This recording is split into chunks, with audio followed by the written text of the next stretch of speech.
Your mind is entering a calmer space.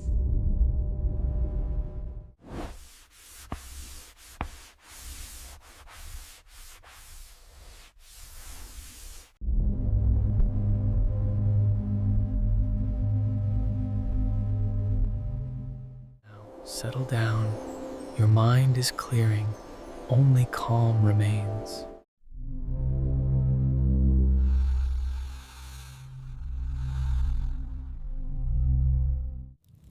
You stand in the middle of a crowded courtyard in the year 1324, the air thick with the smell of warm bread, crushed herbs, and the faint tang of metal from a nearby blacksmith's stall. It's barely after sunrise, and yet people surge around you in every direction, jostling, whispering, and bartering as though news itself has begun to ferment in the air. You feel the tension of waiting bodies, the tilt of heads leaning closer, the hum of anticipation rippling through a town square that's about to erupt into its daily exchange of information. And here's the twist. You're about to learn how this place, without phones, satellites, or Wi-Fi, builds a social network stronger and more interconnected than half the apps on your home screen. You probably won't survive this, but at least you'll know why medieval gossip travelled faster than your modern group chat. Before we dive deeper, hit the comments and tell me where you're watching from. Drop your city and local time. Consider it your first contribution to tonight's pre-phone social network experiment. And if you're tucked into bed right now, perfect. This old world connection system pairs beautifully with sleepy eyelids and warm blankets. Lights dimming, notifications silenced. Let's step into the network that existed long before your phone did. The shouts of vendors rise and fall like waves, and as you wade through the flow of bodies, you realise the entire logic of pre-phone social networks starts right here. With people gathering at the same predictable places every single day. Nothing builds stronger connections than mandatory proximity, and medieval life is basically an MMO where everyone is online exactly where and when you expect them. Sunrise in the square, after midday at the well, dusk at the tavern, Sundays at church. You don't scroll here, you stroll. And each slow step through this courtyard is the equivalent of checking your feed, except you're making eye contact with every post. One man loudly complains about the price of grain, while a baker's apprentice passes by whispering news he overheard from a traveller at dawn. A group of women cluster together near the fountain, forming a knot of conversation so dense they might as well be a moderated forum thread. You can't help but notice how adept they are at filtering information. One woman raises an eyebrow, silently downvoting whatever nonsense is being repeated. Another nods, granting a rare medieval verified badge to a rumour that came from a trustworthy cousin 2 villages over. You move past them and catch the tail end of a debate between 2 farmers, arguing about whether a distant lord actually died or merely fainted dramatically during dinner. One insists he heard it from someone who heard it from someone who swears they were there. The other scoffs. Without phones, verification requires either incredible memory or incredible confidence, and the second guy has far more of one than the other. It's like watching 2 users on a forum argue while both are running on 1% battery. You step onto the worn cobblestones leading toward the market stalls themselves, miniature data centres of the medieval world. Each merchant curates their own timeline. The spice seller spreads news of a shipwreck along with cinnamon sticks. The clothier gossips about a noblewoman's scandal while showing off imported wool. People don't just come here to buy goods, they come to buy context. And they come to do it face to face, which means you can't mute anyone. If only modern platforms adopted such a feature, imagine the chaos. A tall man approaches the fishmonger, puffing himself up like a notification that refuses to disappear. He demands to know if the morning's rumour about a new tax is true. The fishmonger shrugs and wipes his hands on his apron, muttering that he's heard 3 different versions already, and 2 of them contradict each other. So the truth is probably tangled somewhere in the middle. You can tell he's the kind of guy who would send a voice note instead of typing. His voice carries across the square, adding to the background noise of humanity attempting collectively to remain informed. You wander toward the shade of a wooden awning, letting the chatter wash over you. The rhythm is steady, like waves brushing against a shore made of cobblestones and clay. This, you realise, is not chaos but structure. People show up here because showing up is the only way to know anything. There is no catching up later, no inbox full of messages waiting whenever you feel like checking. Knowledge in this world has an expiration date, and if you're not present in the right spaces at the right moments, you become yesterday's version of yourself. Uninformed, out of the loop, socially invisible. In a society where reputation is everything, ignorance is dangerous. A boy darts past you, weaving between legs and shouting about a merchant caravan arriving tomorrow, his small voice cutting through the din like a push notification with a particularly annoying alert sound. Children, you notice, are the fastest messengers in the system. They carry news not because they're assigned to, but because chaos is their natural habitat. Speed is their superpower. Accuracy is optional and everyone knows it. But even that is useful. People gauge the value of news by the source, and children function as the medieval breaking news banner. Immediate, messy, and requiring adult confirmation. You walk farther along the edge of the square, spotting the town crier preparing his announcements. He stands tall on a wooden platform, bell in hand, clothing neat enough to convey authority, but worn enough to prove he's not above shouting in the rain. He is the original mass broadcaster capable of delivering updates without lag, battery drain, or pop-up ads. Well, except the ad-like moment when he thanks the local guild for sponsoring this repairs of his platform. Medieval influencers really knew how to secure a brand partnership. He raises his bell and the crowd instantly quiets. The air shifts. This is the moment when the whole network synchronizes. When he speaks, everyone listens. His words ripple outward, carried by mouths repeating what they've heard, then carried further by those travelling beyond the town. You witness the birth of information, raw, loud, slightly theatrical, and the crowd absorbs it with practiced ears. People don't question his authority, they question each other afterward, in the secondary wave of analysis and debate. It's the comment section manifested as murmurs and side-eyes. After the crier finishes, the crowd begins to disperse into smaller clusters, forming spontaneous discussion circles. You drift toward one, catching whispers of a dispute between two merchants over grain measurements. One woman says the argument started days ago, and has already split half the town into sides.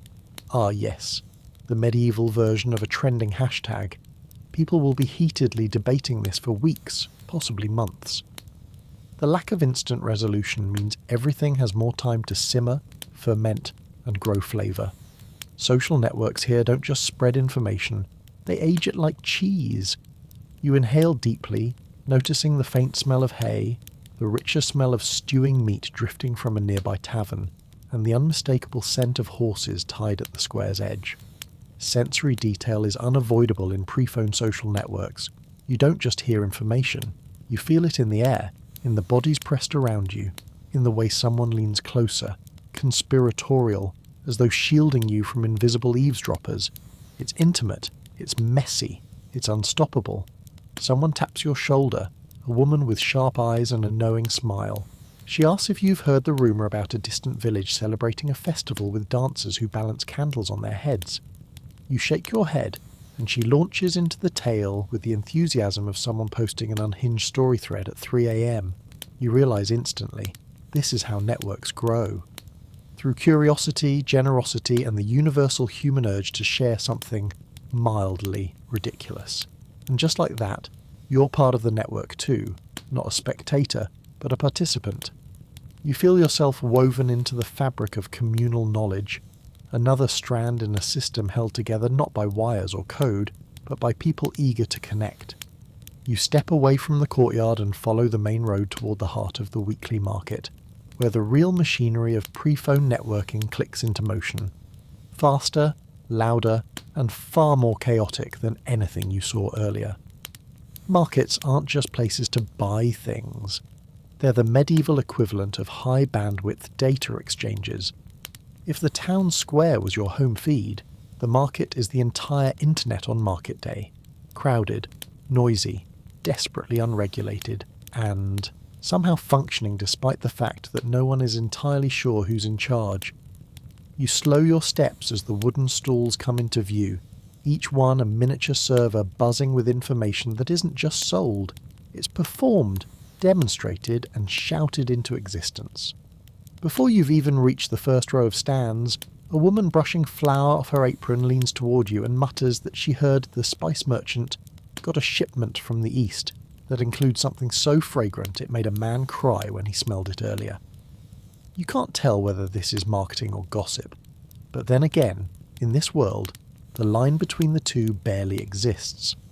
Every merchant is both seller and storyteller, and the value of their goods rises or falls on the strength of the rumours surrounding them. You're barely 10 steps in, and already you're being algorithmically targeted. You pass a stall where fabrics ripple like colourful waves in the breeze. The merchant waves his arms with theatrical flair, announcing that a noblewoman ordered a bolt of cloth from him yesterday, which obviously means his materials are practically royal. You catch a few skeptics exchanging glances.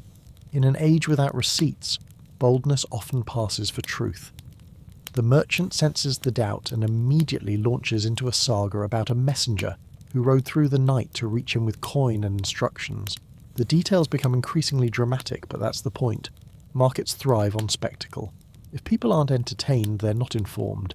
And if they're not informed, they're not buying. Farther down, a fish seller slaps a monstrous cod onto his table, drawing a crowd with the kind of skill modern influencers could only dream of. As people gawk, he leans forward and whispers that travellers from a nearby port arrived with tales of a shipwreck caused by a sudden storm.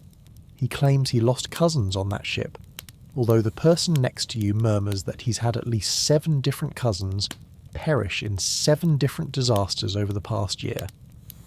Accuracy is flexible here. Narrative is currency. Still, even exaggeration serves a purpose. News passed through these stalls doesn't just move, it evolves. You edge closer to the centre of the market, where the noise densifies into a wall of sound. People shout across aisles, bargaining with vigour as they trade not only goods but knowledge.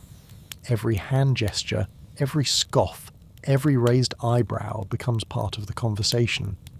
If the medieval world has notifications, these are them: a flap of linen signalling a price drop, a raised ladle indicating fresh broth, a bell rung to announce that a new batch of bread has finished baking. You find yourself paying attention reflexively, because not paying attention here is the equivalent of leaving your phone on airplane mode for a week. A young shepherd arrives with a small flock, the sheep bleating as if announcing his presence. Shepherds, you, quickly learn, are notorious carriers of long-distance news. They wander from village to village, picking up details like lint on a cloak, half-truths, overheard rumours, dramatic embellishments, and distribute them with breezy confidence. As he starts speaking, people gather instinctively. He tells them about a distant duke planning to raise taxes, though another vendor counters that the rumour is weeks old and already disproven. Neither seems fazed. Accuracy isn't the goal here. Participation is. You pause for a moment, realising how alive this place feels.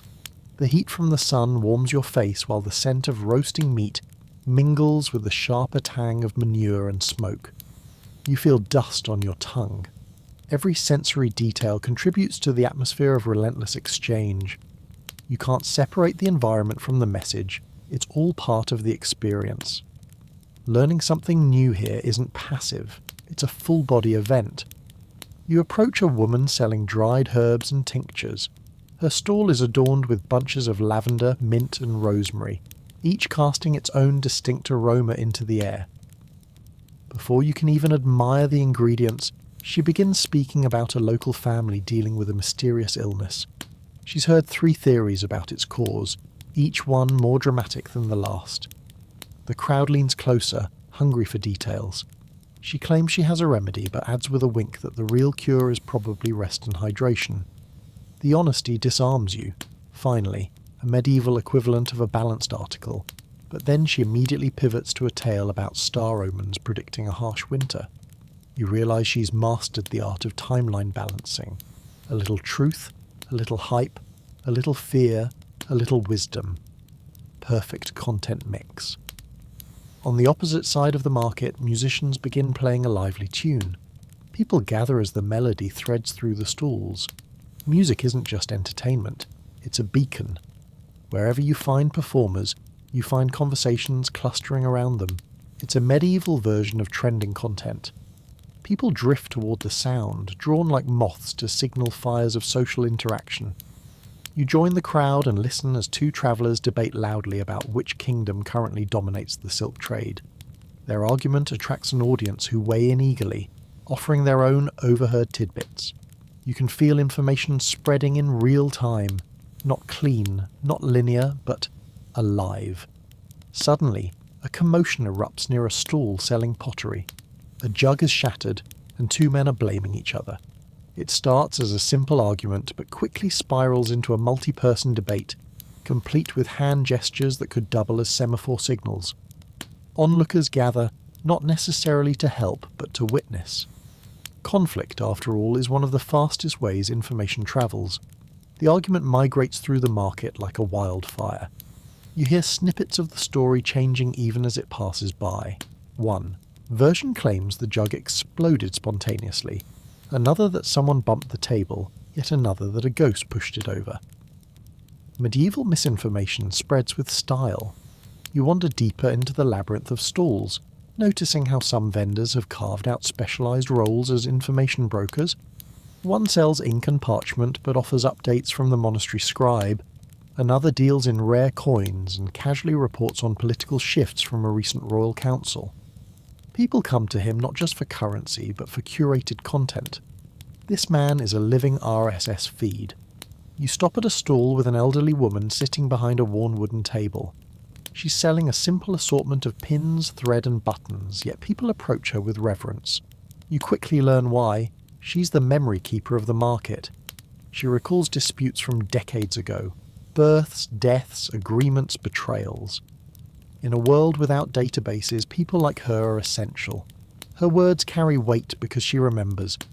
She's the human archive everyone consults when the network glitches or stories conflict. You listen to her recount a tale about two families feuding over a boundary line, a story so detailed you wonder how she can store it all. Then she mentions her secret. I remember the people, not the events. The events follow naturally. You realise she's describing the backbone of social networks. Relationships are the data. The afternoon sun climbs higher, and you pass a stall selling salted meats. The butcher leans forward as you approach, whispering that a calamity is brewing because a noble's daughter has allegedly run off with a stable hand. Half the market gasps when they hear it. It spreads like wildfire, an unverified update too delicious to ignore. You watch as the butcher's claim mutates across 7 different retellings, each version more dramatic than the last. Modern rumour chains could only dream of this speed. You stop walking and just stand still, absorbing the flow of humanity around you.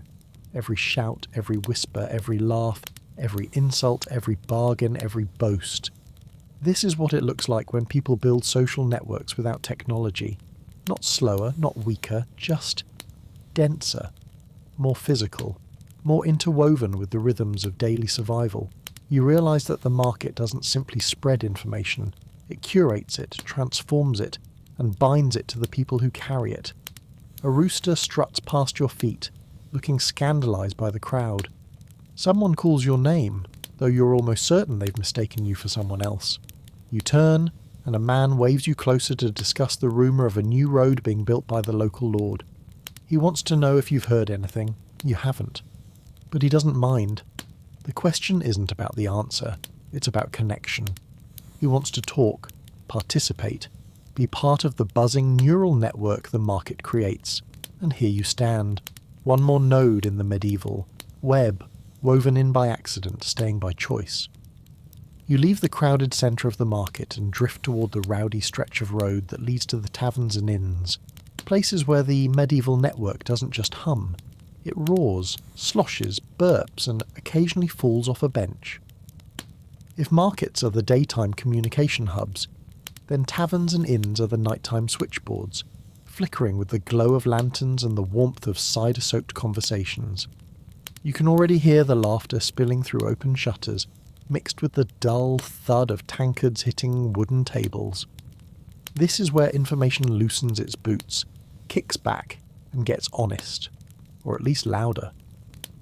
The first tavern you pass has a crooked sign swinging above the door, painted with a fish that looks more confused than tasty. Inside, the air is thick with smoke, roasted meat, and the unmistakable aroma of humanity that's been working all day and drinking all evening. You step inside and instantly become part of the noise. Conversations intertwine so tightly you can barely separate them. Someone behind you complains about a dishonest tanner. Another boasts about catching the biggest trout in the region, even though the hand gestures suggest something closer to a sardine. The bartender wipes his hands on a rag, glances at you, and immediately informs you of 3 different political crises you didn't ask about. Taverns have a unique social function. They're the medieval version of group chats. Chaotic, collective, sometimes too honest, occasionally life-changing, and always full of at least one person who overshares dramatically after 2 drinks. At a corner table, a group of farmers sits in a tight huddle. They're whispering with the urgency of people who believe they've uncovered a grand conspiracy. When you lean slightly closer, because eavesdropping is basically how this entire system works, you catch snippets about a local miller watering down grain sacks. The story grows larger with every retelling until someone confidently declares, the miller must be in league with sorcerers. Alcohol, you note, is the medieval equivalent of an algorithm that boosts the most unhinged content. You take a seat at a half-empty table near the hearth. The fire crackles, sending sparks dancing up the chimney, and you watch as people filter in and out, each carrying a piece of news from somewhere else. Inns and taverns thrive on circulation. Travellers stop here not only to rest, but to unload stories like merchants unloading crates. The man seated across from you is wrapped in a heavy cloak with patches from several regions. Before you can even greet him, he launches into a tale about bandits on the northern road. Within minutes, 3 people have gathered around, adding their own encounters with highway thieves, some real, some suspiciously heroic. Each version contradicts the others, but no one cares. They're weaving a communal tapestry stitched with exaggeration and ale. The innkeeper's wife passes by carrying a tray of mugs. She pauses to tell you about a healer who apparently cured a nobleman's illness with a potion made from crushed berries and pure goodwill. You're not entirely convinced goodwill has medicinal properties, but her confidence is unwavering. She says her news came from a soldier who swore the healer's concoctions smelled like victory and hope. You imagine the medieval FDA would have had a very busy schedule. Across the room, a merchant from a faraway port begins bragging about the wonders he's seen abroad. Exotic spices, foreign rulers, enormous cities. A small crowd forms around him, hungry for glimpses of the world beyond their village. He describes desert caravans shimmering under the sun, ships the size of cathedrals, and fabrics so fine they could slip through a ring. Every word drips with drama, and even though half the listeners suspect embellishment, they hang on every sentence. The merchant ends his tale with an exaggerated flourish, claiming he once outran a sandstorm using only courage and a particularly cooperative camel. Someone nearby mutters that camels are rarely cooperative, but they still applaud. You realise taverns operate like a living forum. Threads of conversation branch off in every direction, merging, diverging, spawning new discussion topics without warning. Someone slams a fist onto a table to declare a heated opinion about grain prices, which triggers a domino effect of arguments across 3 separate tables. People swap seats mid-discussion, much like users hopping between comment sections. And the best part, none of this requires a username. People recognise each other by voice, gesture, reputation, and past interactions. It's a network built on identity, not anonymity. As the night deepens, the atmosphere thickens. Torches flicker on the walls, casting golden light on flushed faces and glinting tankards. A bard strums a lute in the corner, singing a ballad about a foolish knight who challenged a goose to a duel. The crowd roars with laughter, some insisting the story is based on a real event. You have no way of knowing, and honestly you're not sure you want to. The joy of the tavern lies not in accuracy, but in the communal experience of shared absurdity. You shift your attention to the inn portion of the building, the quiet rooms upstairs where travellers rest for the night. Inns aren't just spaces for sleeping, they're nodes in the long-distance network. Travellers pass through them like messages passing through servers. A messenger staying overnight might share critical political updates before continuing on. A wandering scholar could bring news of new discoveries, ideas, or questionable theories involving the stars predicting marriage prospects. And because inns host people from many regions, they function as cross-network synchronization points. Information collides, mingles, and spreads outward in all directions the next morning. A thin, sharp-eyed man sits by the stairs, sipping something that smells like regret in liquid form. He introduces himself as a scribe who travels between monasteries, copying manuscripts and delivering letters. Without hesitation, he begins recounting news he gathered on his last route. A new manuscript being compiled in a distant abbey, a noblewoman sponsoring a charity feast, a scandal involving a bishop who allegedly misquoted scripture in front of the wrong audience. You're halfway through his stories before you realise you never actually asked him anything. In pre-phone networks, the default mode is oversharing. At the back of the tavern, another group grows rowdy. A game of dice escalates into hilariously dramatic accusations of cheating. The players argue with the solemn intensity of philosophers debating the nature of truth. One insists the dice were unfairly carved. Another claims divine intervention. A third just wants his coin back. This argument spreads quickly, jumping tables and gaining new theories as fast as you can blink. You catch a woman declaring that the dice were cursed by a fortune teller who warned that gambling ruins the soul. Another insists she heard the dice were carved from wood taken from a haunted tree. You suspect the only real curse here is the combination of ale and optimism. Eventually the noise winds down just enough for the tavern keeper to share a piece of information that feels almost sacred. A shipment of wine is expected to arrive in 2 days. This announcement ripples through the room like a medieval notification that everyone immediately pins to the top of their mental board. Wine shipments bring not only drink but news, because the traders who ferry it often return from distant towns, cities, and ports. The network expands with every barrel rolled inside. Outside the tavern, the night air cools your skin as you step into the street. Torches glow along the road, illuminating the path between inns. You wander toward the next establishment, drawn by the sound of a different kind of crowd. One quieter, more contemplative. This inn seems to cater to travellers who prefer calmer environments. Inside you find scholars, merchants, and older wanderers engaged in slow, thoughtful discussions.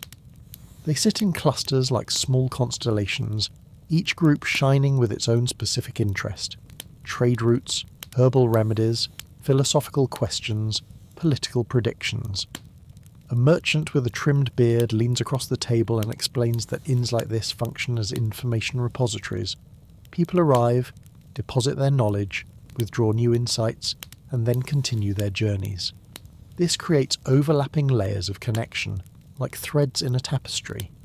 You listen as he explains how he coordinates shipments with distant partners solely through predictable travel cycles, and trust developed through years of face-to-face exchanges. You realise this system, despite its limitations, is astonishingly resilient. As the evening deepens toward night, you find yourself standing at the threshold of the inn, watching people trade stories under the soft glow of lanterns. You feel part of a bigger system now, woven so thoroughly into the social fabric that you move instinctively among the nodes, listening, sharing, collecting, and contributing. Taverns and inns aren't just places to eat and sleep. They're places where knowledge multiplies, where strangers become temporary allies, where stories gain momentum, and where a slurred confession can travel farther than a letter ever will. And with each step toward the next destination, you feel the network pulsing around you, alive, unpredictable, and utterly human. Word count, 1547. You leave the tavern's dim warmth behind and step into the early morning chill. the kind that makes you instantly regret all the life choices that led you to be awake at this hour. But you're headed somewhere that demands punctuality, the weekly gathering at the town's churchyard. Today isn't a feast day, nor a major festival, nor a moment of crisis. It's simply the day when everyone, absolutely everyone, gathers for morning prayers. And in a world without phones, centralised meeting points are the backbone of the social network. You follow the slow-moving stream of villagers, merchants, and travellers toward the church, feeling the human current guiding you through the narrow streets. By the time you arrive, the church bells are already tolling, deep rolling clangs that vibrate through your bones. Bells aren't just signals for worship, they're the medieval ping that summons an entire population. You join the crowd moving across the dew-glittered grass, watching as people cluster together in familiar formations. Families line up near one another with practiced ease. Elders sit on benches quietly discussing ailments. Young people pretend to be solemn while sneakily evaluating who's wearing new shoes. Even the chickens wandering around seem to have assigned seats. The church doors open, and the priest steps out, his robes fluttering like a notification banner. Before prayers begin, he clears his throat and announces important news. This is the medieval version of a pinned community update. No scrolling required. Today, the updates include a reminder about the upcoming harvest, a warning about wolves spotted near the woods, and a humble request that people stop throwing fish bones behind the church because God sees everything, including the smell. His tone is stern, but the crowd chuckles. You can almost feel the network sinking. Inside the church, the air is cool, scented faintly with incense, beeswax, and damp stone. People settle onto wooden benches, and the low rumble of whispers fills the space. Worship isn't just spiritual, it's social. This weekly ritual creates the most reliable congregation data gathering event in the entire network. You catch snippets of conversations around you. Someone's cousin had a baby, someone's neighbour is feuding with a miller, someone's brother swears he saw a comet. You sit still, absorbing the crosstalk until it meshes into a kind of communal hum. As prayers begin, you watch faces soften. This ritual synchronises the emotional bandwidth of the entire community. People breathe together, kneel together, rise together. Even if they disagree about the price of grain or which neighbour's rooster is possessed by evil spirits, they stand side by side now. This shared rhythm reinforces trust, the foundation of every functional social network, digital or otherwise. And trust, you notice, is the reason information here spreads quickly and sticks stubbornly for better or worse. When the service ends, the churchyard transforms instantly into a sprawling open-air chat forum. The moment the priest's blessing fades, conversations erupt like popcorn kernels. You step outside and feel the buzz, not loud like the market, not wild like the tavern, but steady, layered, intentional. People exchange greetings with ritualistic familiarity. A woman presses a basket of bread into another's hands, saying she baked too much and insists on sharing. A group of men debate the reliability of a travelling merchant who claims he's selling genuine Eastern spices. Children run in circles, their shrieks weaving through the adult conversations like hyperlinks bouncing between topics. You follow a group heading toward the stone wall near the cemetery. This, you soon learn, is where major announcements get shared. A guild member climbs onto the wall holding a sheet of parchment. Everyone quiets. He reads aloud an update about a regulation affecting local craftsmen. Though few villagers can read, many can listen, and more importantly, many can remember. The update spreads from mouth to mouth, carried by people walking home. By sunset, the whole town will know. You watch a young woman scribbling information on a small wax tablet. She's taking notes for her father, who's sick at home. In this world, being someone's information proxy is a sacred role. When she finishes, she scrapes the tablet clean with a practiced hand, resetting the medieval equivalent of a notes app. You can't help but appreciate the efficiency. Nearby, a group of elders forms a semicircle, leaning on canes and trading wisdom. One recounts how, when he was young, a drought nearly destroyed the harvest until villagers banded together and dug a deeper well. His tale isn't entertainment. It's a reminder of resilience, a subtle nudge to the younger generation about what cooperation looks like. Stories in this setting aren't just data, they're infrastructure. They reinforce norms, teach behaviour, and bind the network through shared heritage. You wander among smaller clusters forming organically throughout the churchyard. Each group is its own thread. A heated discussion erupts between two families about where the boundary between their properties actually lies. People chime in, offering memories, opinions, and occasional unhelpful jokes. This is the medieval equivalent of a community dispute going viral, local, passionate, and destined to be discussed for weeks. Still, even arguments here follow a certain decorum. This is sacred space, after all. One man raises his hands and reminds everyone to keep their voices steady. His reminder works, for about 9 seconds, before someone else insists that his grandfather's cousin's best friend once measured the boundary with a rope, so obviously his version is correct. A soft breeze drifts through the churchyard, carrying the smell of grass and the faint sweetness of wildflowers. You watch as mothers gather near the well to share updates about their children. They exchange remedies, advice and warnings. One mother warns the others that her son came home with a rash after climbing a suspiciously fuzzy tree. Another says her daughter claims to have seen a ghost near the granary, but she suspects the ghost was just the brewer's apprentice sneaking a nap. Even these small interactions matter. They form the micro-network inside the macro-network, stitching together households through shared concerns and everyday problems. No topic is too trivial. Every detail strengthens social cohesion. As the morning stretches toward midday, the priest emerges once more to bless a small group preparing for a pilgrimage. Pilgrims are the satellites of the network, moving across regions carrying news, prayers, rumours and cultural threads. You listen as he prays for their safety, naming the towns they'll pass through.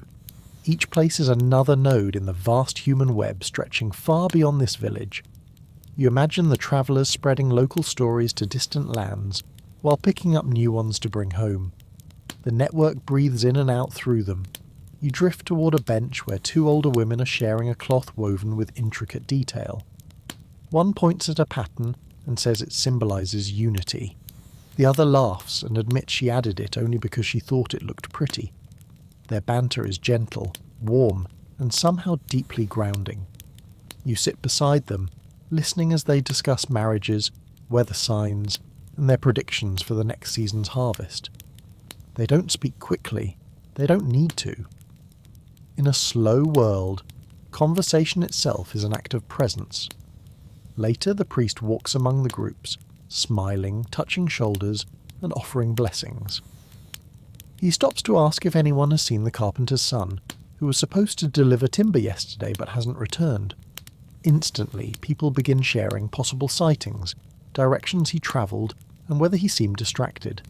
This crowdsourced search effort springs up organically, an early form of community problem-solving that operates without maps, devices, or alerts. You realise you're witnessing the medieval version of "Have you seen?" posts, but with more urgency and far fewer emojis. As the sun climbs higher, people begin leaving the churchyard in small waves.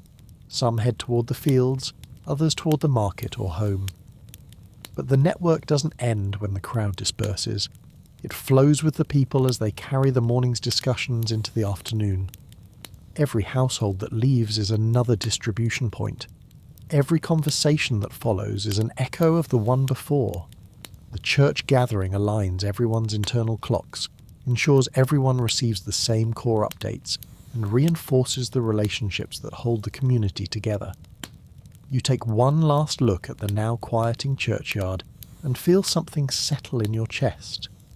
A recognition that these gatherings aren't just social obligations. They're the heartbeat of the pre-phone world. They synchronize information, reinforce trust, create shared experiences, and provide reliable spaces for communication. It's not fast, it's not optimized, it's not convenient, but it works because it's human. And as you begin walking away, weaving through familiar paths worn smooth by centuries of footsteps, you realize something. The network isn't just built here, it begins here. You follow the footpath leading away from the churchyard until the homes thin out and the smell of hot bread gives way to the sharper scent of sawdust, leather scraps, and metal shavings. This district of workshops, guild halls, and makeshift outdoor workspaces is where the medieval world builds not just goods, but reputations, and with them, an entirely different layer of social networking. Here the noise isn't from gossiping crowds or drunken laughter. It's the rhythmic clatter of tools, the grunt of effort, the hiss of quenching metal. Every strike of a hammer is a message. Every finished item is a status update.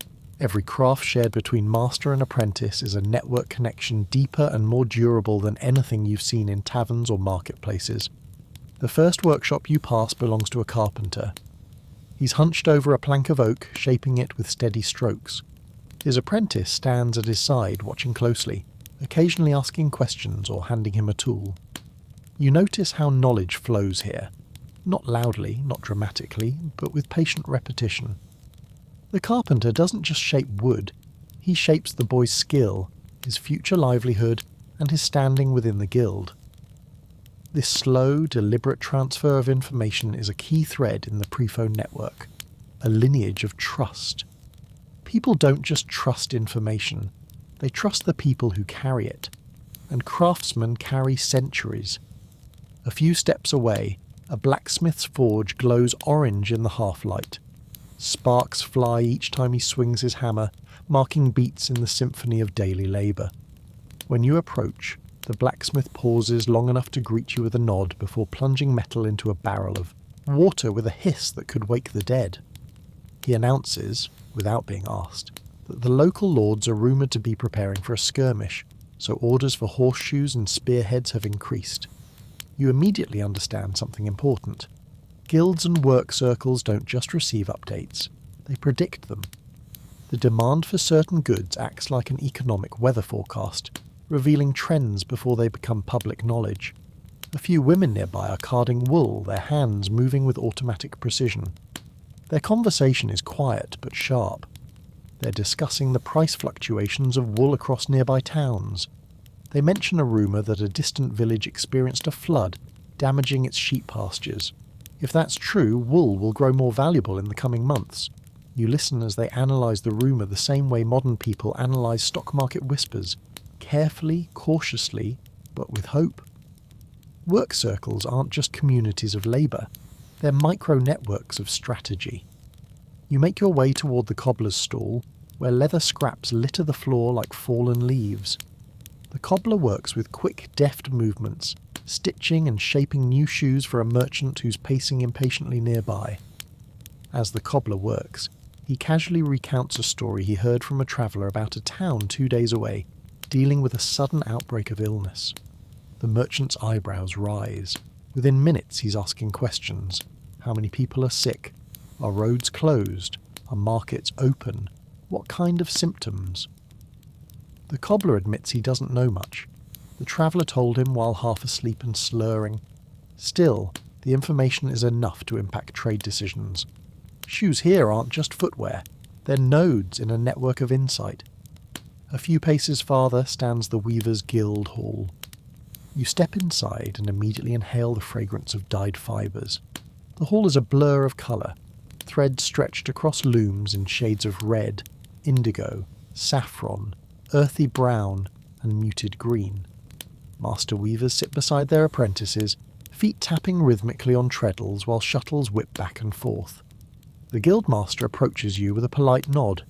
He explains that guilds enforce quality, regulate competition, protect their members' rights, and share resources. But beneath that formal structure lies something even more powerful, a shared reputation.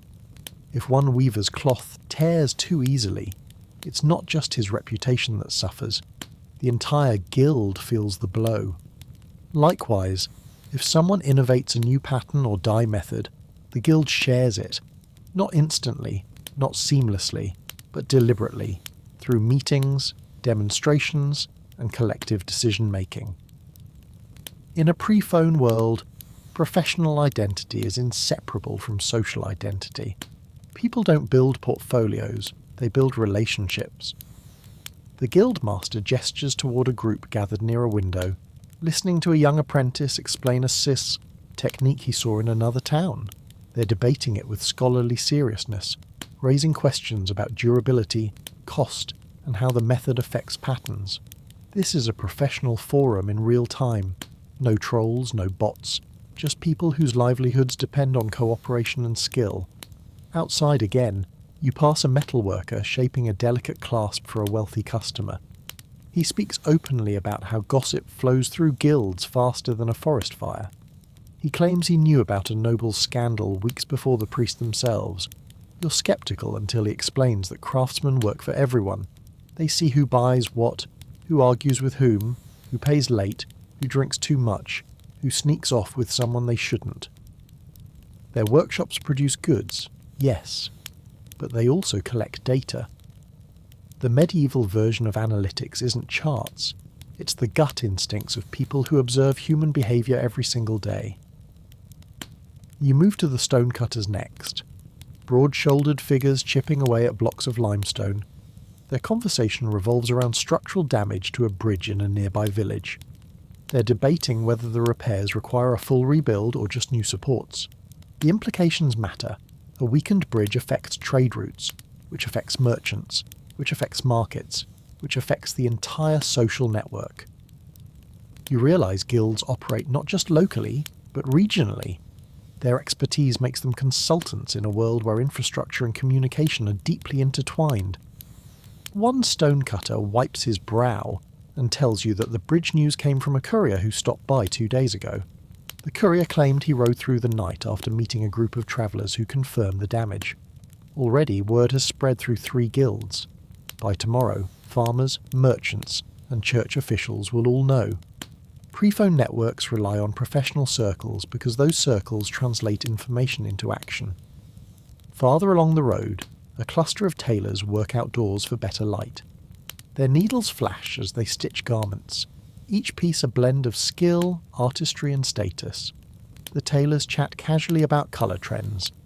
Apparently blue is becoming popular in the next village over. They laugh as they speculate why. A new noble's favourite colour? A recent marriage ceremony featuring blue ribbons. Someone claims a merchant is spreading the style after visiting a wealthy port city. You can't help but smile. Fashion trends existed long before influencers. They just spread slower and smelled more like sheep. A young apprentice approaches you with a mixture of excitement and nerves. He wants to know if you've heard the rumour about a new guild forming in a nearby town, a guild of candle makers. He describes it like a revolution, candle makers organising, setting standards, establishing prices. His enthusiasm is contagious. You realise how monumental that is. Every new guild is like launching a new platform. It creates community, shapes expectations, and gives workers a unified voice. You wander deeper into the workspace district, where noise grows louder and more rhythmic. The cooper's yard vibrates with the sound of barrel hoops being hammered into place. Coopers talk loudly as they work, exchanging industry updates with the speed of seasoned professionals. You hear about a brewery struggling to find enough barrels, a wine merchant requesting a rush order, and a ship captain who complained bitterly about leaky casks. These updates aren't gossip, they're logistics. For craftsmen, information is a tool as essential as a hammer or chisel. Nearby, a group of bakers gathers for midday rest. They share bread, water, and news. One baker mentions a rumour about a distant town experimenting with adding herbs to their bread dough. The others gasp as though witnessing culinary heresy. Before long, they're debating the idea with passionate intensity. Flavour profiles, grain quality, customer preferences.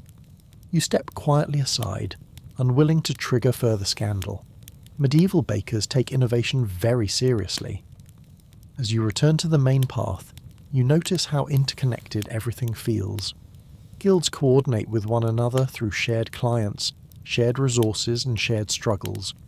When a metal shortage occurs, blacksmiths spread the word to carpenters and masons. When dye prices spike, tailors alert merchants. When a bridge collapses, every professional community adjusts. Work circles don't just exchange information, they sustain the entire network. Before leaving the district, you pass the guild hall once more, Members stand outside discussing the schedule for their next meeting.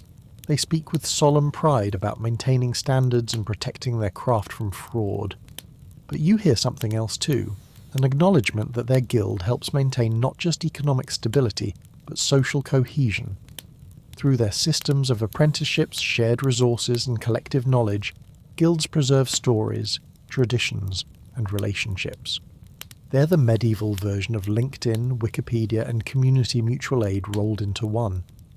As you walk away from the hum of workshops toward the next part of your journey, you realise how essential guilds and work circles are to this pre-phone universe.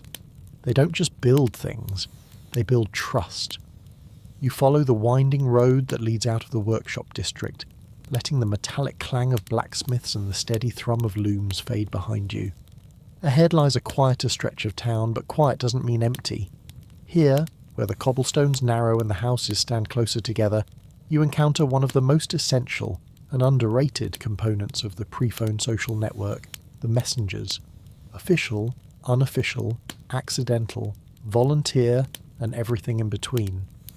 These are the human routers of the medieval world, connecting households, districts, villages, and entire regions with nothing but stamina, memory, and the ability to shout loudly without losing their voices.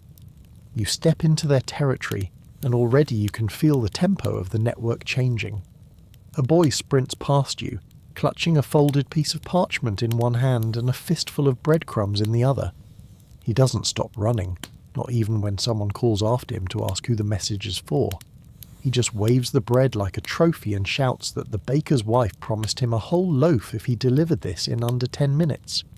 You watch him vanish around a corner and it dawns on you. Even the smallest messages here depend on human motivation. Sometimes noble, often hungry, occasionally bribed with soup. A moment later, an older man with a bell strides into the street and begins ringing it vigorously. People emerge from doorways like it's a fire drill. He clears his throat dramatically and reads from a small scroll. A noble official will be arriving within the week, and people are encouraged to tidy their homes, clean the main road, and please refrain from throwing chamber pot contents into the street, at least during daylight hours. His tone suggests he's had to repeat this reminder many, many times. You can't help but admire his patience. He's the medieval equivalent of a community announcement system with no mute button. You continue onward, weaving through the lanes as messengers dart around you like birds in a bustling aviary. One woman hurries out of a doorway carrying a basket of vegetables. She calls out to her neighbour across the street, instructing her to tell her sister to tell her cousin to tell the butcher to save her a rack of lamb if possible. The neighbour agrees, adjusts her scarf, and immediately shouts the message to someone else who happens to be passing by. You watch the message travel through 3 additional people within 30 seconds, each adjusting the volume, tone, and minor details. By the end, the butcher is apparently supposed to save 2 racks of lamb and a particularly handsome carrot. Network drift is real. Further down, you reach a wide clearing where the official town crier usually stands. Except today, the platform is occupied by a young woman holding a wooden board and reading a list of names. She's not announcing news, she's collecting it. She calls out households one by one, asking if they have messages to send before the evening courier leaves for the next village. People approach eagerly. A folded cloth containing a note, a sealed wax tablet, a spoken message to be memorized, a carved token intended to signal agreement on a trade. Everything must be sorted, verified, and bundled. Watching the process is like seeing the back end of an ancient messaging app. Slow, human, but surprisingly well organized. You drift toward the edge of the clearing where a group of boys gather around a man polishing a leather satchel.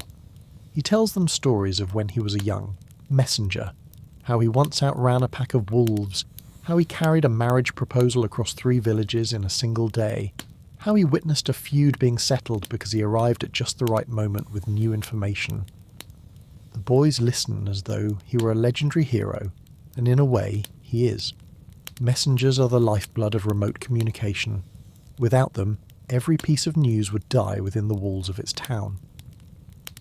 Suddenly, a woman rushes toward the central road, waving frantically.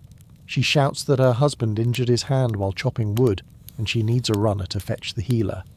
3 youths volunteer immediately. She picks the fastest-looking one, presses a coin into his palm, and watches him dash off with the urgency of a man whose dinner depends on it. You notice how smoothly this system works. No formal contracts, no digital coordination, just community morale and practical trust. When something needs to be done, someone does it. As you continue walking, the road slopes downward toward the river. Here, boats sit tethered to posts, and men load them with crates, sacks, and sealed bundles. Boatmen are messengers too, waterborne carriers who travel faster and farther than most land-based runners. A boatman shouts across the river to his companion on the opposite bank, relaying a piece of news he just received. A lord's caravan may be passing through soon, and the waterway needs clearing. You listen as the message echoes across the water. The river acts like a natural amplifier, carrying voices farther than streets ever could. Nature and human design work together in this network, amplifying communication through terrain, waterways, and open fields. You step closer to watch the boatmen prepare for travel. One man ties a bundle securely and explains that he carries letters, small goods, and occasionally even people. Sometimes he acts as witness during disputes because he's seen so many neighbours, villages, and transactions that people trust his recollection. He grins as he tells you that he once prevented a feud between 2 farmers because he remembered which one borrowed a shovel from the other. In a society where conflict can escalate quickly, messengers don't just carry messages, they carry context, memory, and authority. Nearby, a woman stands on a small wooden platform sorting clay tokens. You ask her what she's doing, and she explains each token represents a message to be delivered by a specific runner. The tokens are carved with symbols. Some represent goods, some represent locations, others individuals or promises. She arranges them into rows, creating a visual map of how information will travel today. It's an early form of network routing, fully analog, surprisingly elegant. You watch her adjust several tokens based on new instructions from a merchant. She sighs with the deep weariness of someone whose job is never finished. Then she brightens as she tells you she enjoys it more than you might. Think. After all, she always knows everything before anyone else does. Moving uphill again, you reach a residential area where neighbours call to each other across narrow alleys. A woman sweeping her doorstep tells the man next door that the miller's wife wants him to know her sister will be visiting and needs lodging. He nods and passes the message along to someone carrying firewood. That person shouts it to a boy running past, who adds that he heard the sister arrives tomorrow morning.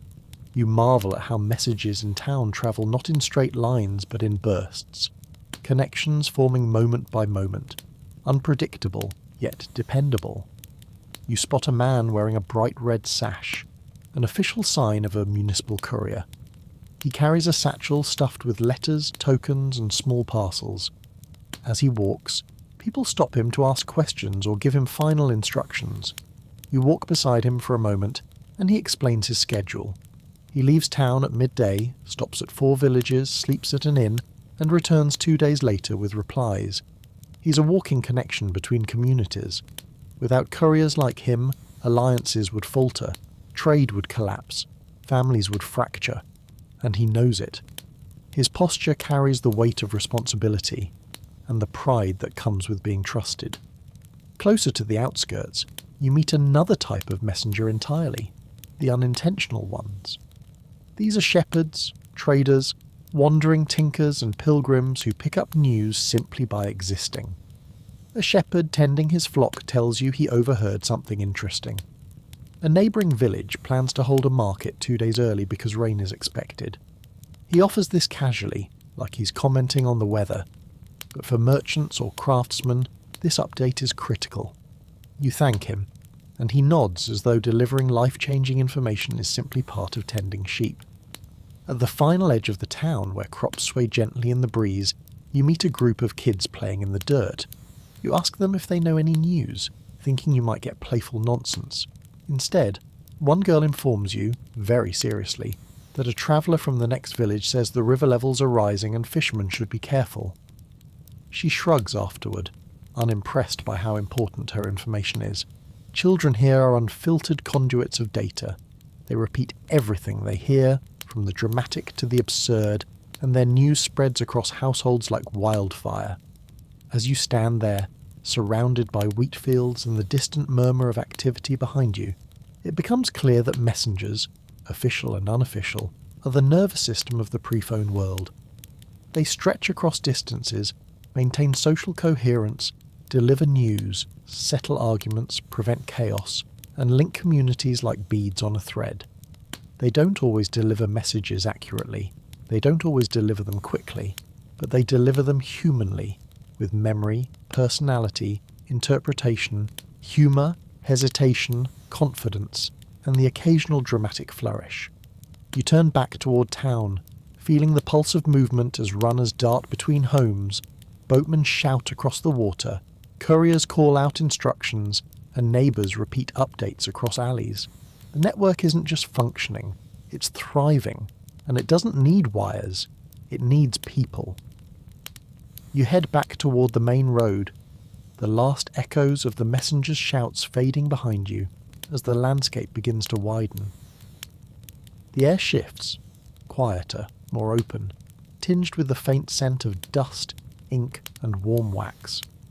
Ahead stands a small stone building attached to a larger wooden structure, its door propped open as if inviting you into one of the most sophisticated corners of the pre-phone communication network, the world of letters and couriers. Unlike the chaotic speed of messengers or the improvised pathways of neighbour-to-neighbour rumours, letters represent something slower, deliberate, curated. They're the long-form content of the medieval world. Thoughtful, personal, political, and often completely unreadable, unless you happen to be one of the few literate people around. You step inside the scribe's workshop, the air cool and thick with the smell of parchment. Shelves are filled with scrolls, quills, ink pots, and wax seals. A man sits at a broad wooden table illuminated by a small window.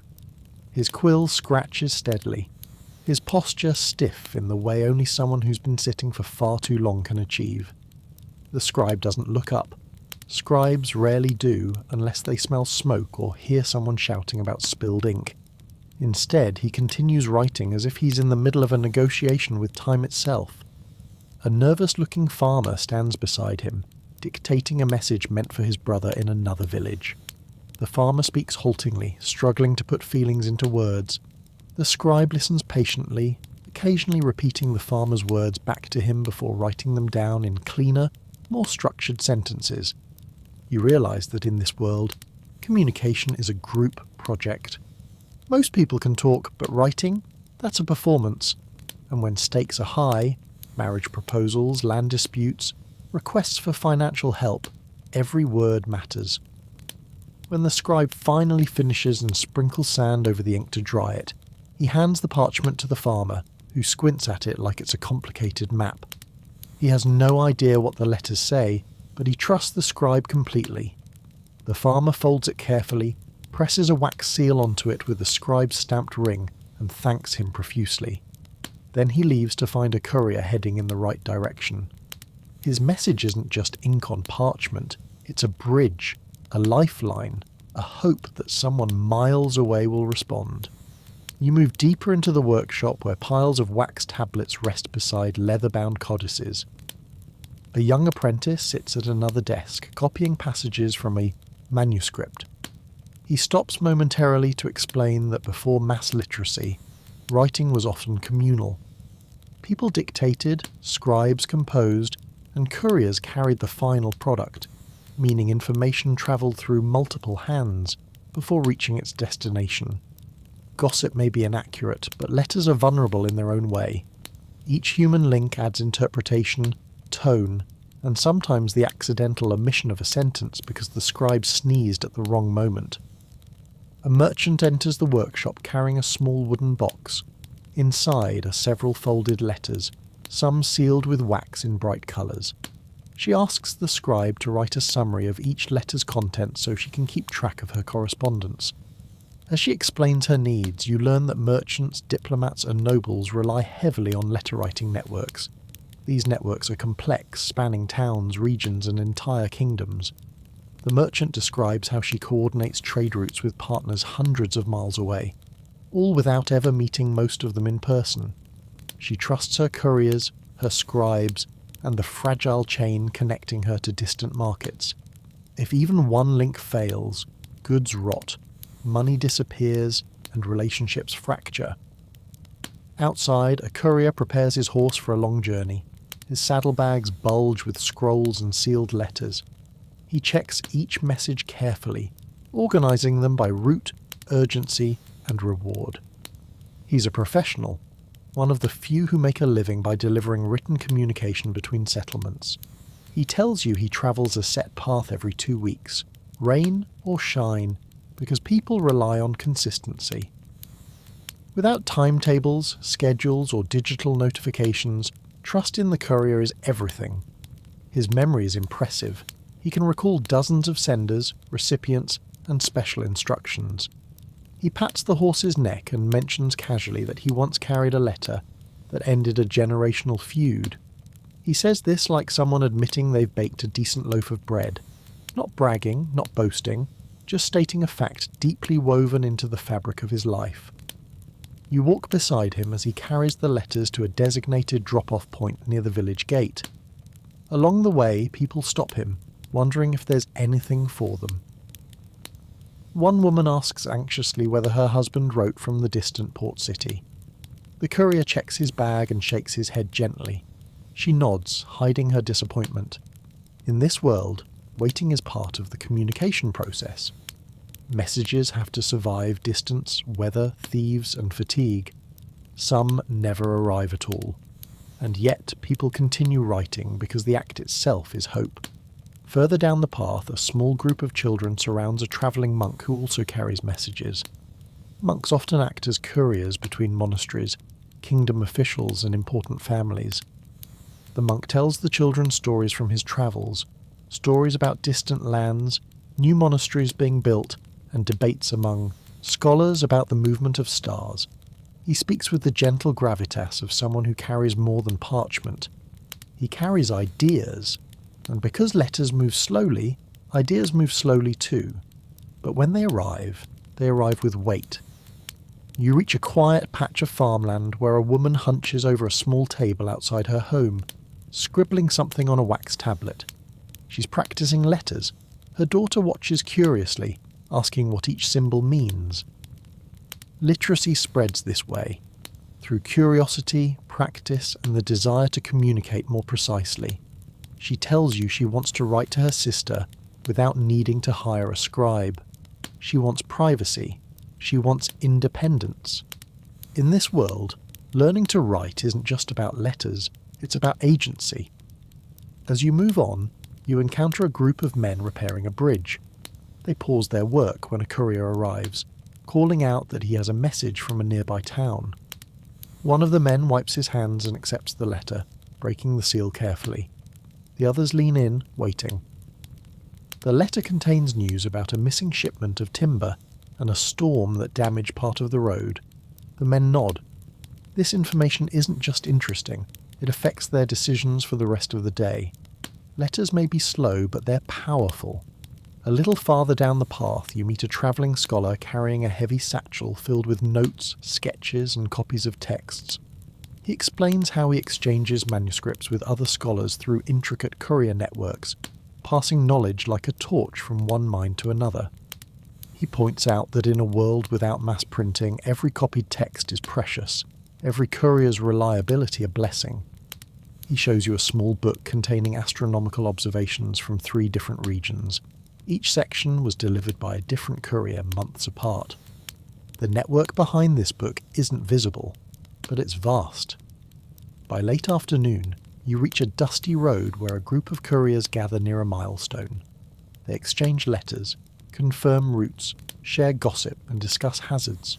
The muddy path near the river, bandits on the forest road, a bridge washed out to the east. They update each other like co-workers preparing for a complex shift. You watch them coordinate with smooth efficiency, each voice contributing to a real-time map of the region's dangers and paths. One courier laughs and tells you that messages often change as they travel, not maliciously, but inevitably. Weather delays, lost notes, smudged ink, missing seals, poorly remembered dictations. Human error and human interpretation are baked into the system. And yet, for all its imperfections, the network holds. As the couriers disperse, you watch them ride or walk into the distance, carrying hope, fear, requests and promises tucked safely in their bags. Letters aren't instant, but they're intentional. They're slow, but they're intimate. And they ensure that even across miles, people remain connected. People aren't posting updates online. They're sending pieces of themselves across landscapes. You leave the last cluster of couriers behind and follow the long dirt road stretching away from the village, a path carved not by planners or engineers, but by centuries of footsteps, hooves and wheels. The horizon widens, the air smells of sun-warmed earth and distant pine, and ahead, faint shapes appear. Travellers, merchants with laden carts, soldiers marching in loose formation, pilgrims with staffs and shell badges, wandering musicians with patched cloaks, sailors on leave, shepherds trailing their flocks, itinerant healers, scholars, smugglers, fortune-tellers, and people whose professions you cannot guess but whose presence alone tells you the network is about to accelerate. Because in the pre-phone world, travellers are the super-connectors. They carry not just goods and stories but entire worlds stitched into their memories. As you walk toward them, the sound of distant wheels creaking grows louder. A merchant's cart trundles toward you, pulled by 2 oxen with horns painted red, part decoration, part belief that red wards off misfortune. The merchant spots you and waves you closer with the enthusiasm of someone who's been waiting all day for an audience. Before you can even greet him, he launches into updates. 2 towns ahead are dealing with grain shortages. A bridge collapsed 3 days ago. A noble was seen travelling with an unusually large guard, which usually means politics are shifting somewhere. And apparently a new kind of sweet cake is trending in the port city. He says all this with the tone of someone delivering breaking news alerts. You nod politely, even though you can feel your brain trying to buffer. Behind him, his assistant records notes into a wax tablet, small details of prices, weather, gossip and route conditions. This is the merchant's algorithm, learning from others, adjusting his decisions, optimizing his trade. He tells you that travelling merchants know everything because they see everything. Markets give partial truth, taverns give embellished truth, churches give filtered truth, but travellers give breadth. They link towns like beads on a string. A pilgrim walks past next, singing softly to himself. He carries a small satchel and a carved wooden symbol hanging from his neck. Pilgrims move slowly but cover vast distances, carrying tales rooted in sincerity, even when those tales have grown wildly inaccurate over the miles. You stop him and ask where he's come from. He tells you he began his journey months ago, crossing villages where people spoke different dialects, wore different clothes, and practiced rituals you've never heard of. Every place gave him food, shelter and stories. He shares one now about a mountain shrine where villagers left offerings of honey to protect travellers from spirits. He says it with such conviction that you feel a brief urge to find honey immediately. You walk alongside him for a few minutes, noticing how people treat him with gentle respect. Pilgrims are seen as spiritual conduits. They bring blessings, warnings and news from afar, and because they rely on hospitality, they have incentive to share generously. In a sense, they are medieval goodwill ambassadors, connecting communities through the universal language of storytelling. Farther down the road, you spot a group of soldiers resting beneath the shade of a tree. Their armour glints in the afternoon sun, dented and scratched from long travel. Soldiers, like merchants, are network supernodes, but their information is hardened, political, sometimes censored, often sensitive. When you approach, they greet you with cautious but friendly nods. One soldier, lean, weathered, with a scar running down his cheek, tells you they've just come from the eastern border. He describes villages preparing for potential conflict, lords stockpiling grain, and scouts moving swiftly through forests. His words carry weight. People listen to soldiers, not just because of authority, but because soldiers see the world at its rawest. They witness tensions long before ordinary villagers feel them. Another soldier mentions that a notorious bandit group has moved north. This update spreads instantly among nearby travellers, repeated with increasing alarm. You watch the information ripple outward, forming plans. Merchants decide to travel together. Pilgrims change routes. A tinker tightens the straps on his pack and chooses to delay his departure. A single sentence alters dozens of decisions. That's the power of mobile nodes. You continue walking, drawn by the lively sound of a lute. A group of travelling performers sits on the grass, practicing songs while a crowd slowly forms around them. Performers are unique. They're not just carriers of information, they're amplifiers. They dramatise events, turning mundane news into vibrant tales. One performer stands and announces loudly that he brings news of love, betrayal, victory, misfortune, questionable choices, and at least 3 goats. The crowd laughs. You join them, settling into the shade as he tells a story about a fisherman who tried to marry a lake spirit. The story is obviously embellished, but hidden within it is a real update. A village downriver is struggling with unpredictable tides affecting their catch. After the performance, the travellers gather to exchange more practical information. Which inns overcharge, which paths flood easily, which villages are holding festivals.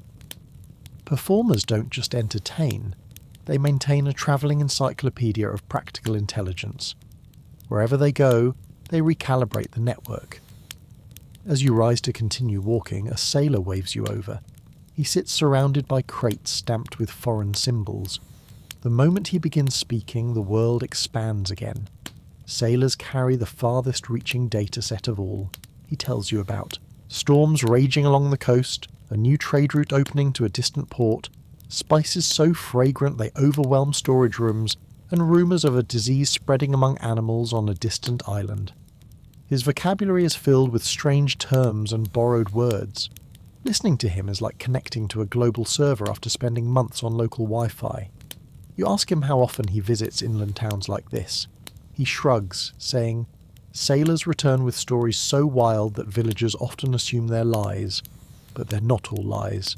The sea connects continents, and sailors bring pieces of those continents into places that would otherwise never know they exist."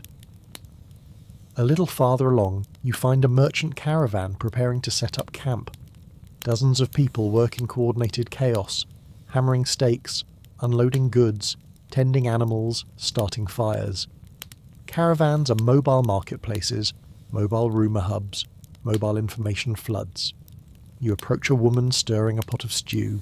She greets you warmly and begins recounting stories she's heard from different regions. She mentions a village where people believed a comet signalled a prosperous harvest. Another where someone invented a new bread baking technique involving hot stones. Another where a lord has apparently declared that anyone caught stealing apples must plant 3 new trees. She talks for 10 minutes without repeating herself once. Caravans, you realise, are walking archives of regional knowledge. Their collective memory is enormous, updated constantly, and refreshed with every town they pass through. As night approaches, you join them around a fire. Travellers from different backgrounds sit together. Soldiers beside musicians, merchants beside shepherds, pilgrims beside scholars. They talk, argue, laugh, share food, share secrets, and sometimes share warnings. One man mentions a distant kingdom outlawing certain fabrics. Another says he heard a noble family was overthrown. Someone else claims they saw a glowing animal in the woods. Likely misinformation, but the listeners lean in anyway. This is what makes travellers the ultimate networks. They cross boundaries. Geographical boundaries, cultural boundaries, social boundaries. They carry local news across borders and foreign news into closed communities.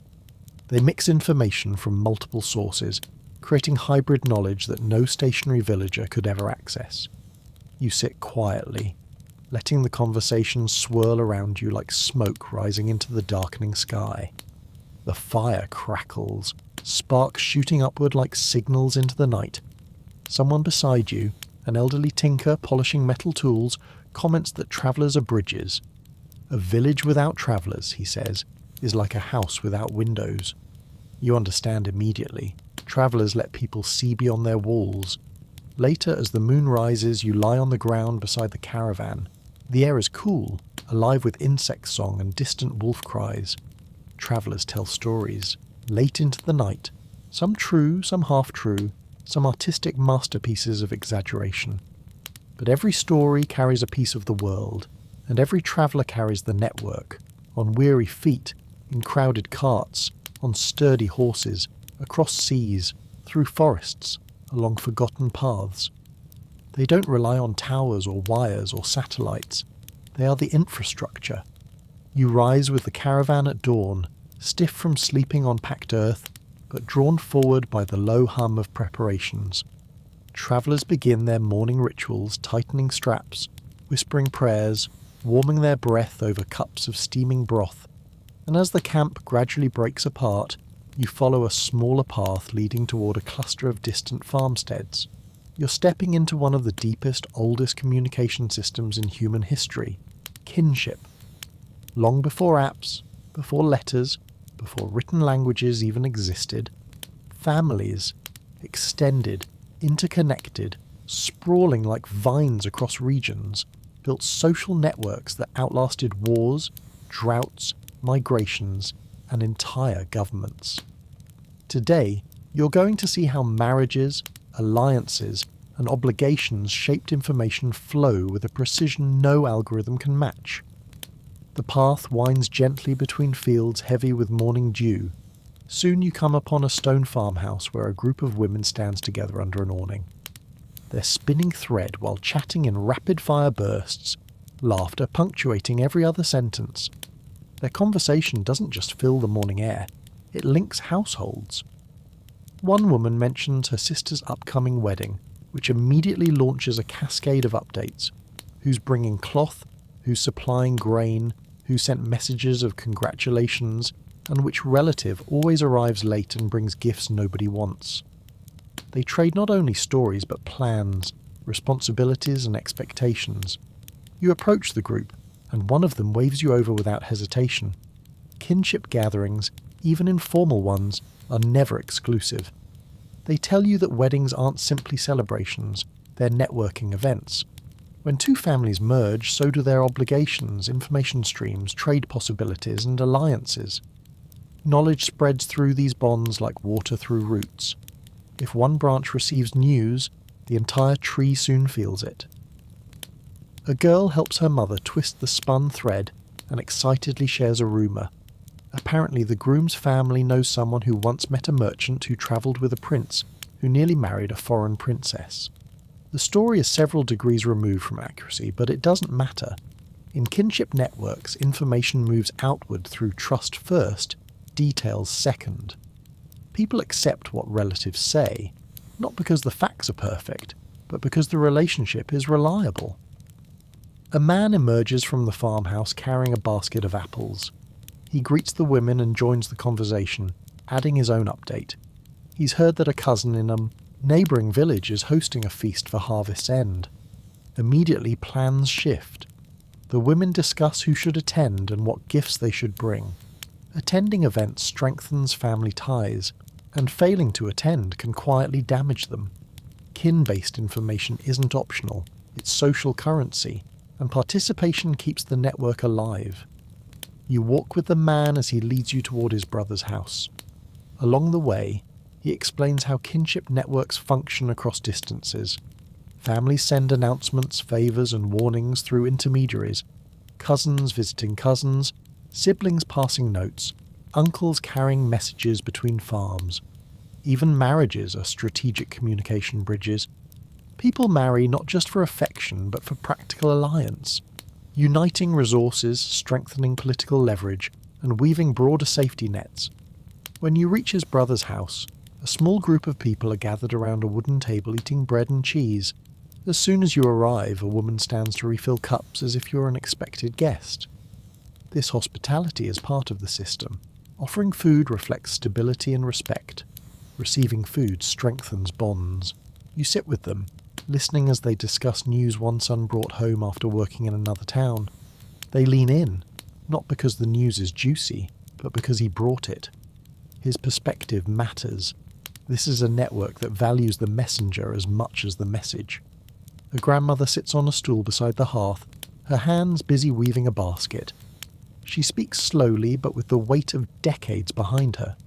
She recounts marriages, births and disputes that shape the family's web of connections. Her memory is a living archive. When conflicts arise, people come to her, not because she controls the network, but because she remembers its oldest threads. She tells a story of a marriage agreement nearly collapsing because someone misunderstood a dowry promise. It was resolved only because she remembered the original conversation from 20 years earlier. In modern terms, she's the family's cloud storage. A teenage boy bursts in breathlessly, announcing he saw unfamiliar riders near the forest.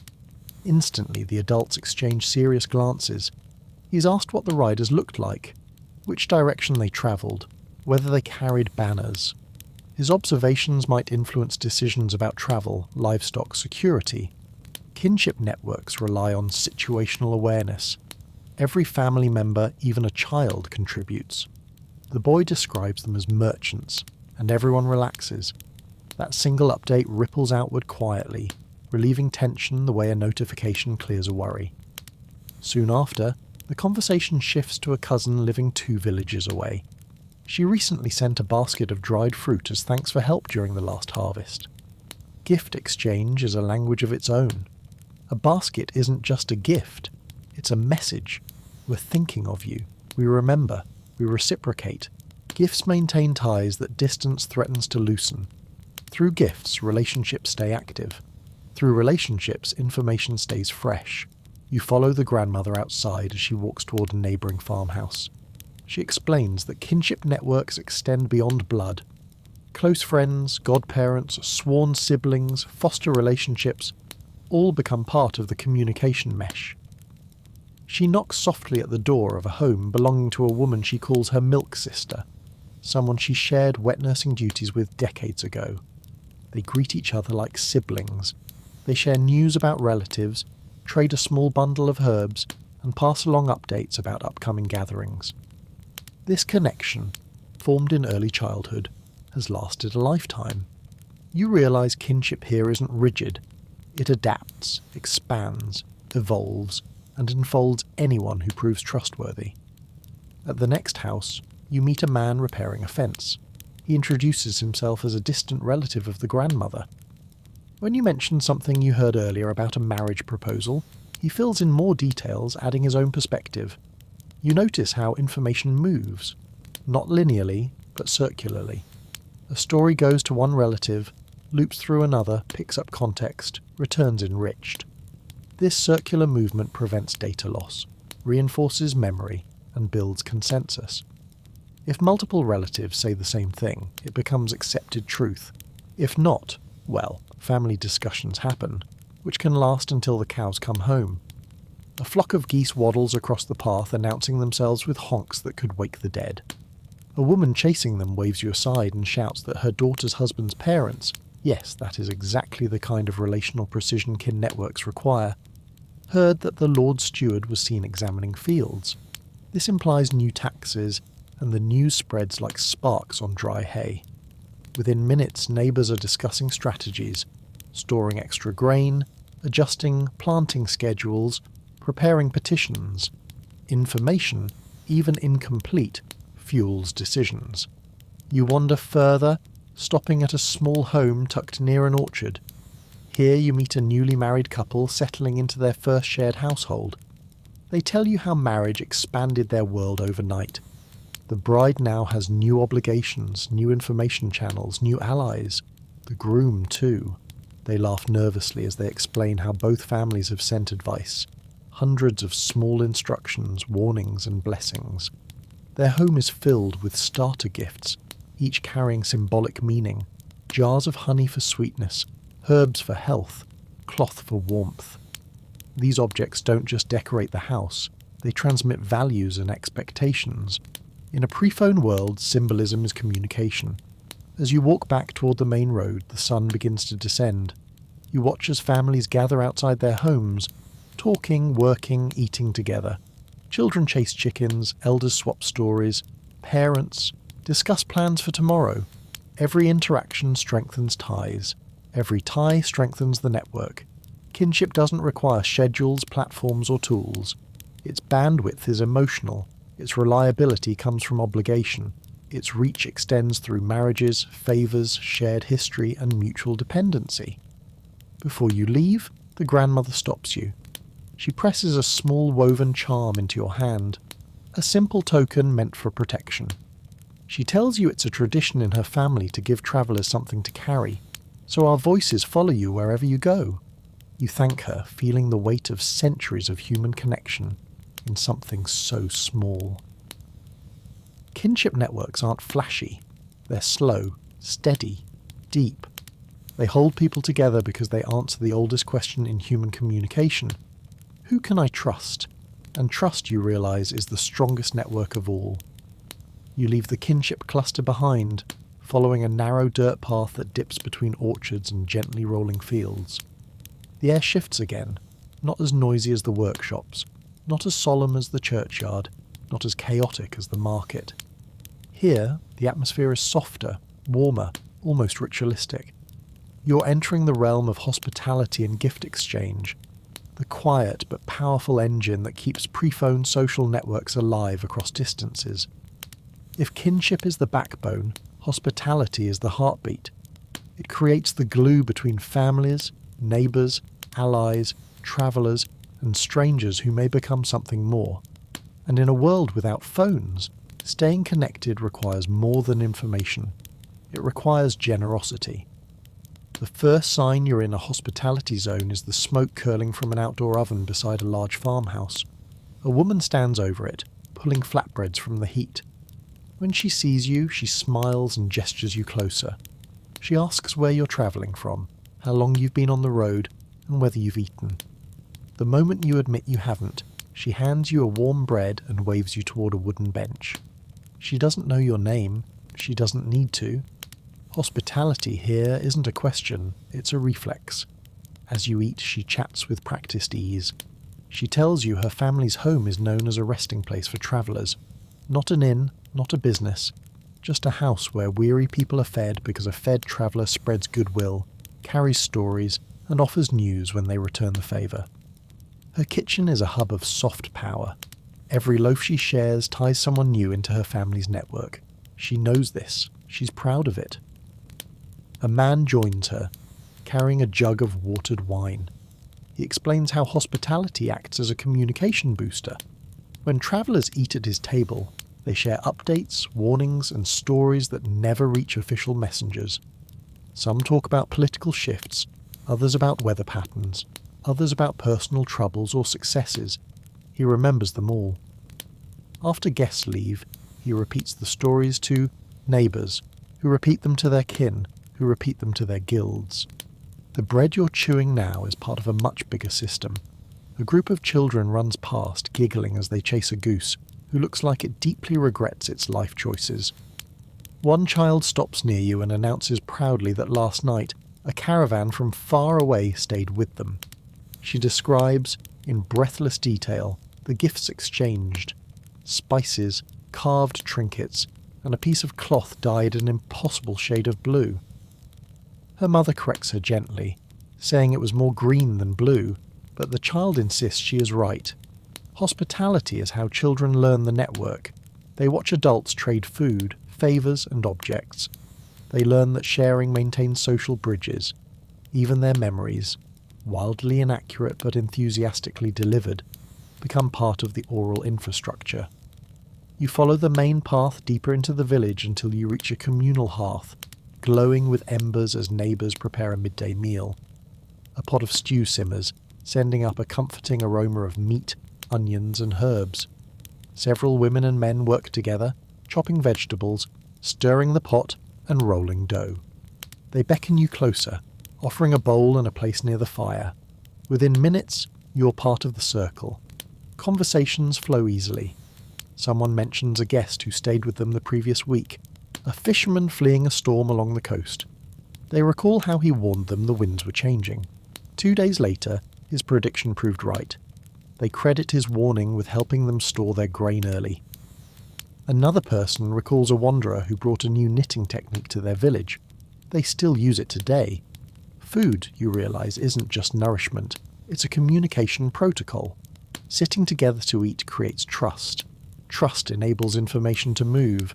Information brings safety, cooperation, opportunity. After lunch, one of the older villagers stands and invites you to join her on a short walk. She leads you to a modest house with a small garden. She plucks a sprig of rosemary and tucks it into your hand, explaining that visitors always leave with something living. Herbs, seeds, dried fruits. These aren't gifts in the modern sense. They're invitations. They say, plant this and remember us. Share it with someone else, and our relationship grows. Next, she brings you to a neighbour's home where a young couple is preparing to host evening guests. They're arranging bowls of nuts and dried berries, setting out cups, polishing a wooden table. The husband tells you that hospitality is a major factor in reputation. A family known for generosity receives invitations, protection, alliances, and trade opportunities. One known for stinginess risks being cut off. Hospitality doesn't just build social networks, it polices them. He pulls out a small wooden chest filled with trinkets given to him over the years. A carved spoon, a glass bead, a piece of embroidered cloth, a metal charm shaped like a fish. Each item has a story. He remembers who gave it to him, when and why. These gifts aren't random, they're symbolic checks and balances. A spoon may reference shared meals, a bead may signal peaceful trade, a charm might acknowledge past assistance. Every object is a line in the story of his social network. You continue through the village, stopping next at a cluster of homes where people are preparing for a seasonal festival. Decorations hang from doorways, woven garlands, dried flowers, painted wooden tokens. Celebrations create massive information exchanges. Families exchange gifts. Friends share stories. Strangers eat together. Messages travel faster during festivals than at any other time. People bring news from their homes, and these gatherings become giant hubs of network synchronization. A group of older men sits beneath an oak tree carving small wooden animals. They smile when you approach and offer you a carved bird. They explain that carving sessions serve as both pastime and protocol. While their hands work, their mouths talk, they share updates about their children, their neighbours, their crops, their hopes. They recall how hospitality created alliances that saved them during past crises. One man describes how his father once offered shelter to a traveller who turned out to be a healer, who later returned during a plague to save half the village. The story still circulates today, not because it's dramatic, but because it reinforces a truth. Be generous. Someone will remember. Near the village gate you find a small shrine decorated with candles and offerings, bread, fruit, herbs, wooden charms. A woman tending the shrine explains the ritual of leaving gifts for travellers who might pass by after dark. Even when no one is present to offer hospitality directly, people leave tokens for unseen guests. It's a message encoded in generosity. We don't know you, but you belong here. The shrine is a symbolic Wi-Fi hotspot, maintaining connectivity even in moments of absence. You take a moment to sit beneath a willow tree beside the shrine. The branches sway gently, creaking like old wooden hinges. Villagers pass by, greeting each other with small exchanges. A handful of berries, a loaf of bread, a bit of cloth, a few kind words. Everything is reciprocal. Everything is meaningful. No gesture is too small to strengthen the network. Later, you accompany a farmer delivering baskets of apples to nearby homes. It's not a sale, it's tradition. Each household receives apples after the harvest. In return, they offer something else in another season. Wool in winter, herbs in spring, bread in summer. This cyclical exchange ensures ongoing communication, shared responsibility, and mutual survival. The farmer explains that the real gift isn't the apple, it's the visit. Standing in someone's doorway, exchanging warmth, reaffirming ties, that's the message. When the baskets are empty, you follow the farmer back through the fields. The sun sits low, turning the sky gold. The air smells of hay and wood smoke. He tells you that gift exchange is more than tradition. It's preventative maintenance. When people share, they keep the connection alive so that when crises come, drought, sickness, conflict, they have allies. You can't rebuild a broken relationship in a storm, he says. You maintain it in sunshine. As dusk settles, you're invited to one final home, a small cottage where a family prepares a simple meal. They greet you warmly, offering food and space by the fire. You watch them pass dishes, tell stories, laugh, debate, and plan. The evening glows with the same energy as a perfectly functioning network. Stable, warm, flowing.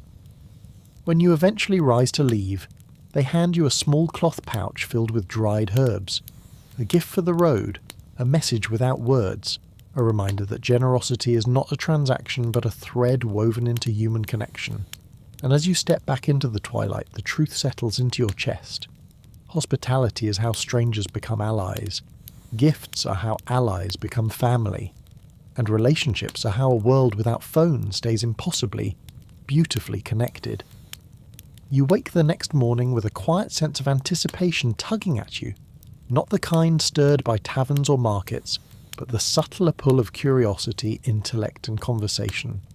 Today you're walking toward one of the most intriguing and surprisingly modern nodes of the pre-phone social network. Early clubs, salons and reading rooms. These are not dusty, exclusive spaces filled with powdered wigs and snobbish aristocrats. In this era, they're lively, human, unpredictable places where ideas travel, identities form, and reputations sharpen like quills dipping into fresh ink.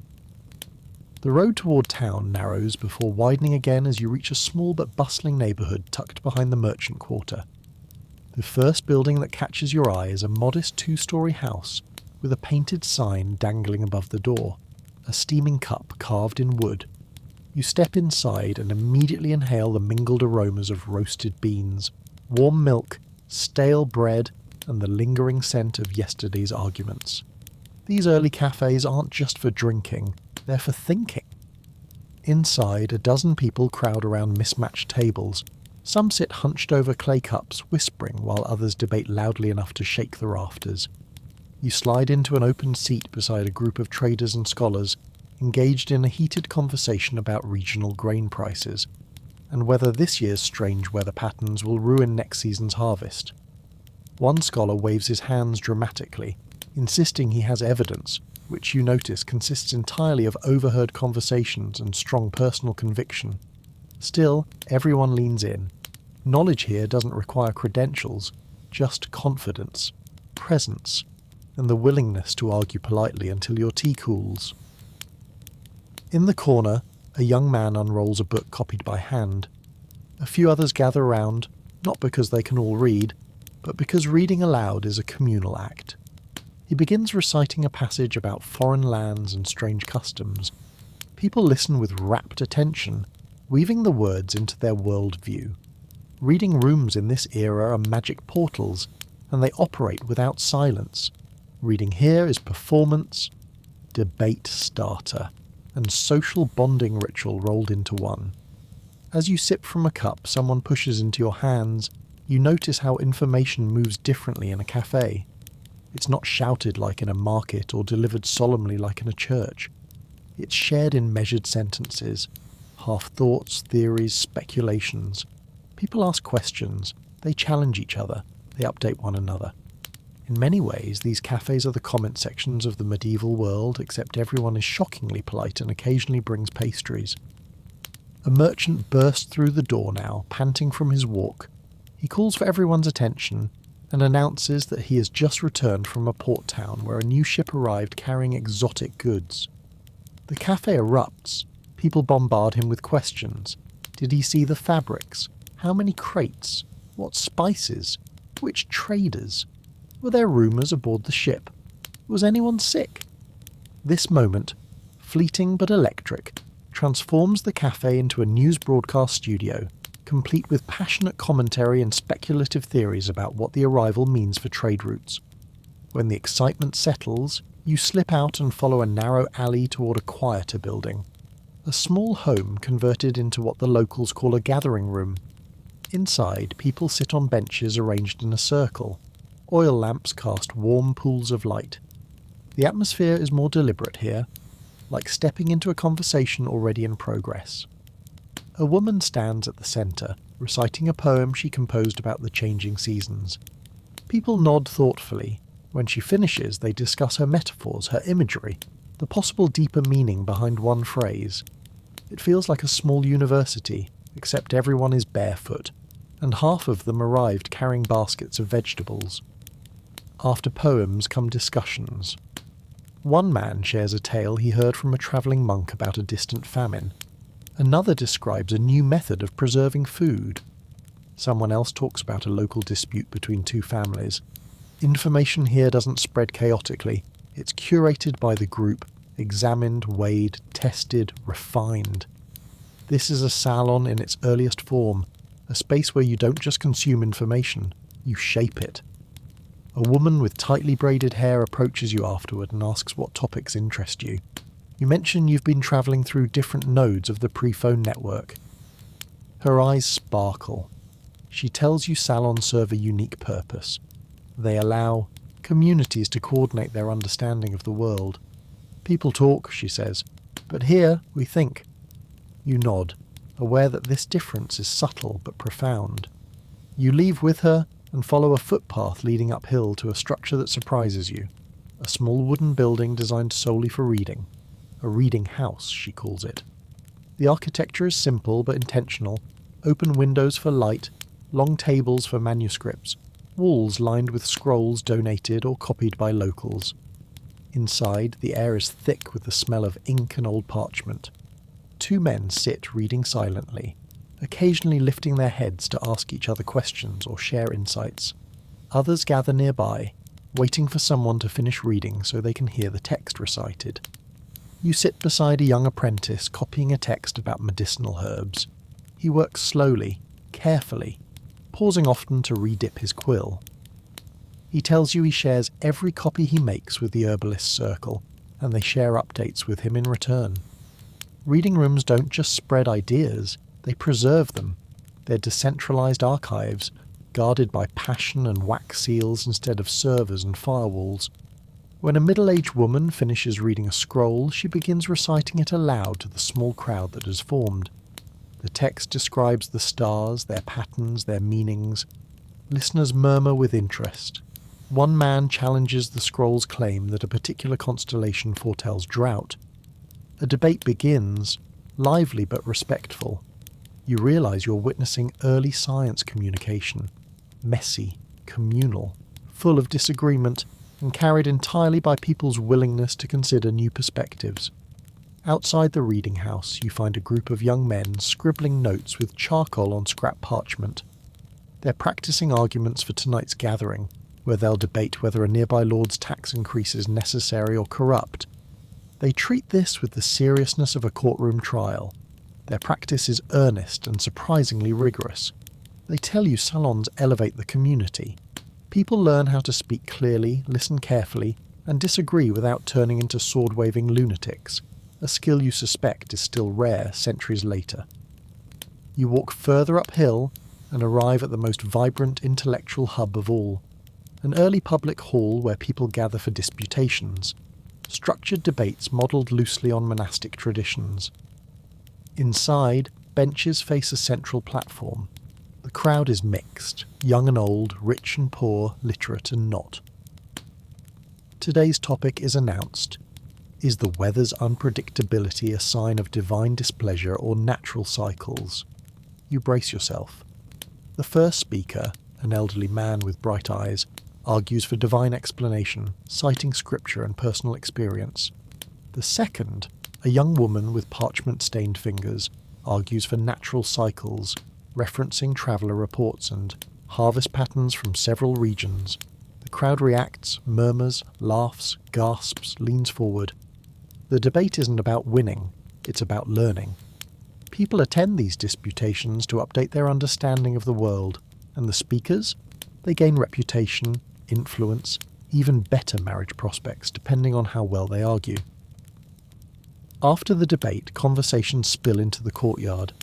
People cluster around the speakers asking questions, sharing stories, challenging arguments. You drift between groups, absorbing the lively intellectual current. It strikes you that these gatherings resemble online forums, not the toxic ones, but the idealized version where people share insights, argue constructively, and occasionally bond over shared curiosity. A man approaches you with a bundle of pamphlets, handwritten summaries of recent discussions. He offers one, explaining they share these notes across villages through travellers. You realise salons don't just spread ideas within a community, they export them. This is early content sharing, medieval style, powered by handwriting and sheer determination. As the sun sets, you return to the cafe where the day began. The atmosphere is softer now. Conversations shift from business to philosophy, from weather to dreams, from politics to jokes. Someone reads aloud a short comedic piece, and the room bursts into laughter. You smile. Even the sharpest thinkers need levity. When you finally step outside, the evening air is cool. Lamps flicker in windows. People still sit talking on stoops, debating quietly, sharing thoughts. Ideas don't sleep here, they simmer. And as you walk away, one truth becomes clear. Markets spread news, messengers spread updates, guilds spread skills, travellers spread stories. But cafes, salons and reading rooms, they spread ideas, and ideas change everything. You leave the glow of the cafe lamps behind and step into the cool night air, where the streets seem calmer, slower, but no less alive. Conversations still drift from open windows, gentle ripples of sound carrying through alleyways like threads stitching the village together. Tonight, your path leads into the shadowy side of the network, the part no one controls yet everyone depends on. The rumour chains, the whisper webs, the speculative murmurs that spread faster than illness, morph quicker than memory, and require entire communities to manage, verify, correct, and sometimes ritualistically extinguish. This is where the pre-phone network shows its fragile edges and its astonishing self-correcting mechanisms. You walk toward a small cluster of homes built close together around a shared courtyard. Lanterns hang from doorways, swaying in the breeze and casting trembling gold across the faces of the people gathered outside. A group stands in a circle, voices hushed, bodies leaning inward as if trying to keep the conversation from escaping into the night. As you approach, you hear fragments. I heard someone said, they claim. These are the opening chords of a rumour, familiar in every century. One woman insists that a distant lord fell ill and that the illness might spread. Another counters that she heard it was merely exhaustion from travel. A third says her cousin's husband's sister knew someone present at the event, who swears the lord fainted after eating mouldy cheese. The story kaleidoscopes with every voice, turning facts into interpretations and interpretations into entertaining nonsense. You stand there silently, sensing that the group doesn't actually fear the illness, they fear ignorance. Rumours form in the vacuum of uncertainty. A man steps forward and announces that the town crier confirmed none of these stories earlier in the day.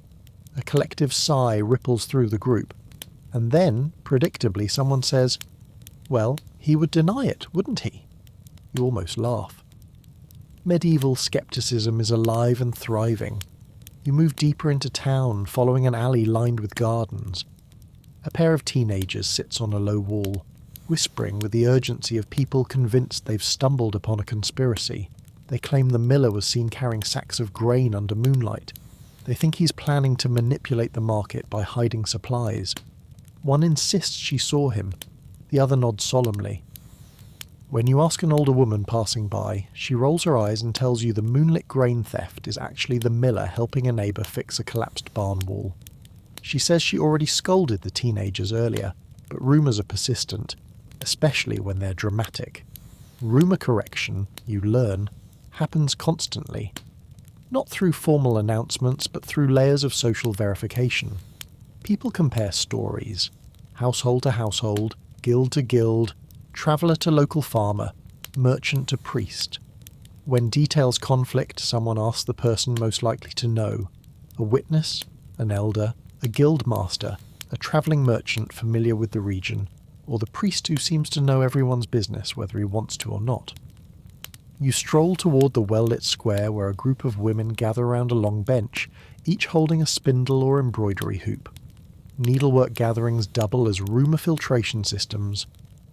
Women compare stories not to gossip but to decide what's actionable. If someone hears the Lord will raise taxes, they discuss whether to save extra grain.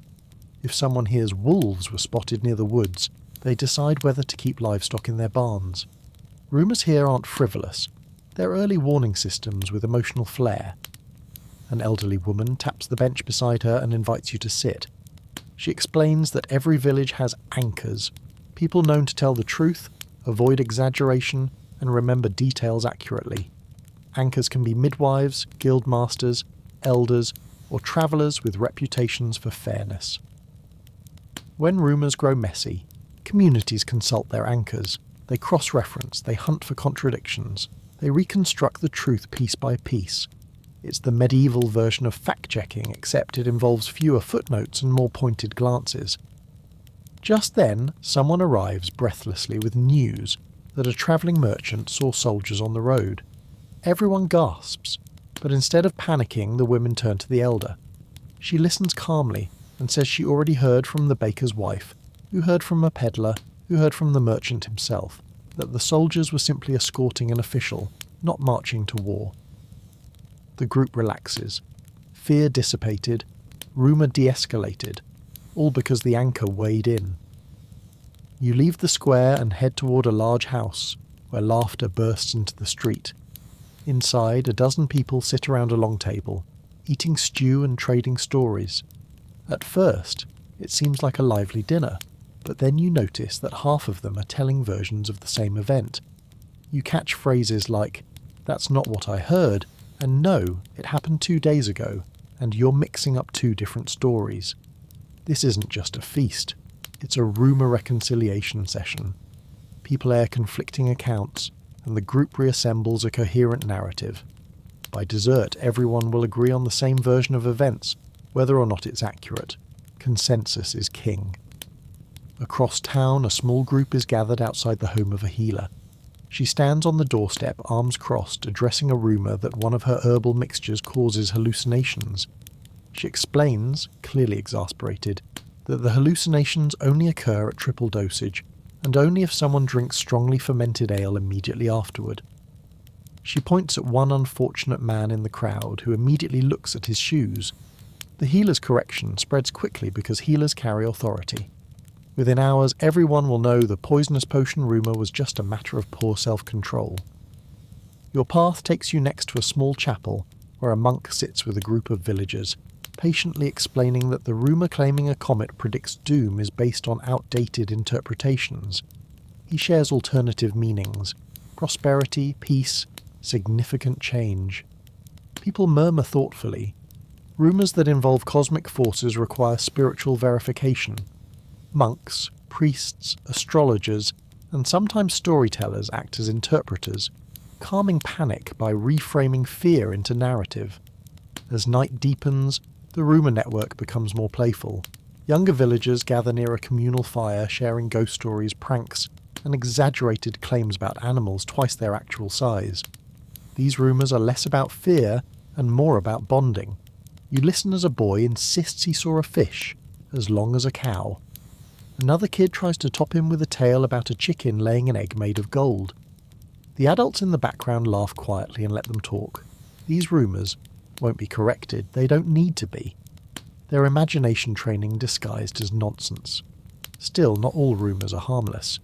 You overhear a group discussing accusations against a shy young man who was seen creeping near someone's window. The tone shifts. This rumour carries consequences. Thankfully, an older man steps forward, stating he walked with that young man all evening and can vouch for him. The rumour dies instantly. Lives can hinge on this kind of intervention. In a world without digital records or cameras, character witnesses are the firewall against misinterpretation. You pass a barn where several farmers gather, debating a rumour about diseased livestock in a nearby valley. They list sources, compare stories, debate the symptoms described, and eventually decide to send 2 men to investigate at dawn. This is practical rumour management. Treat every unverified claim as potentially dangerous, but verify before acting. The farmers demonstrate early investigative journalism with pitchforks instead of pens. Near the edge of the village stands a willow tree where young women gather to braid each other's hair, while discussing relationships, flirtations, and near misses at the last festival. Their rumour network is faster than any messenger. You laugh as one woman insists a boy from the next village stared at her for an entire hour, while her friends agree he probably blinked at least once. Rumours of affection spread like wildfire and often evolve into marriages or awkward avoidance patterns. The network handles romance as delicately, or not, as it handles politics.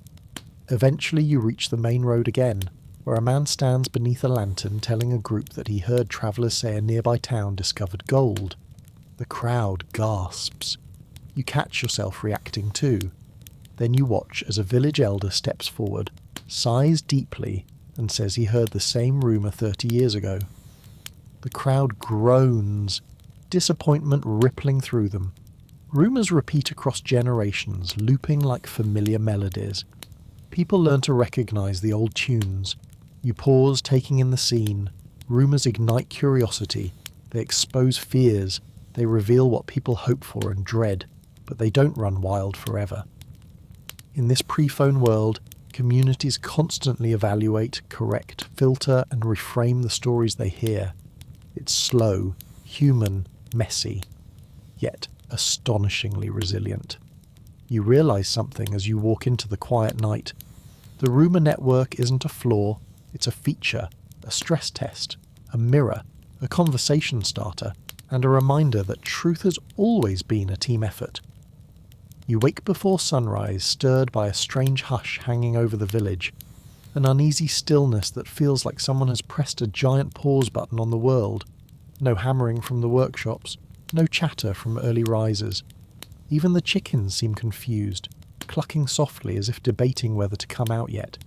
You feel it instantly. The network has shifted. Something is wrong. Crisis has arrived. By the time you reach the centre of town, people are gathering in tense clusters. Some whisper furiously, others stand silent, gripping baskets or tools like shields. A woman rushes past with a bundle of linens, her eyes wide. An older man stares at the sky as if expecting an omen to appear.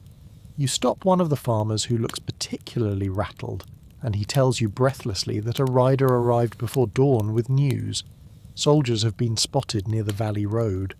No one knows why. No one knows whose soldiers they are. And in a pre-phone world, uncertainty travels faster than arrows. You can feel the shift in the network, the sudden tightening of threads, the rapid recalculation happening in every household. Crisis turns everyone into a messenger. Crisis forces every node to activate. You follow the current toward the town square, where the elders gather in a tight ring. The town crier stands among them, face pale, scroll unrolled but untouched. His bell hangs silent at his side. Someone finally speaks. We don't know if the soldiers are friendly or hostile, but we must prepare as if they're not. A murmur ripples through the crowd. Crisis networks operate on 2 truths: assume danger and communicate quickly. The baker's wife steps forward, lifting her apron to wipe sweat from her brow despite the cool air. She tells the elders she already sent her nephew running to warn the nearest farms. Another neighbour says she woke her sons to move livestock into safer enclosures. Everywhere you look, people are already acting, instinctively without needing instructions. This is the crisis network in motion. A sudden shout cuts through the tension. Fire! Smoke at the grain store! Everyone spins toward the plume rising behind a row of houses. For a heartbeat, fear spikes. Soldiers? Sabotage? Then reason kicks in. A lantern must have tipped over. Bad timing, but manageable. The network pivots instantly. Neighbours sprint toward the store with buckets. Others form a chain to the well. The rumour network shifts into the emergency network with zero hesitation.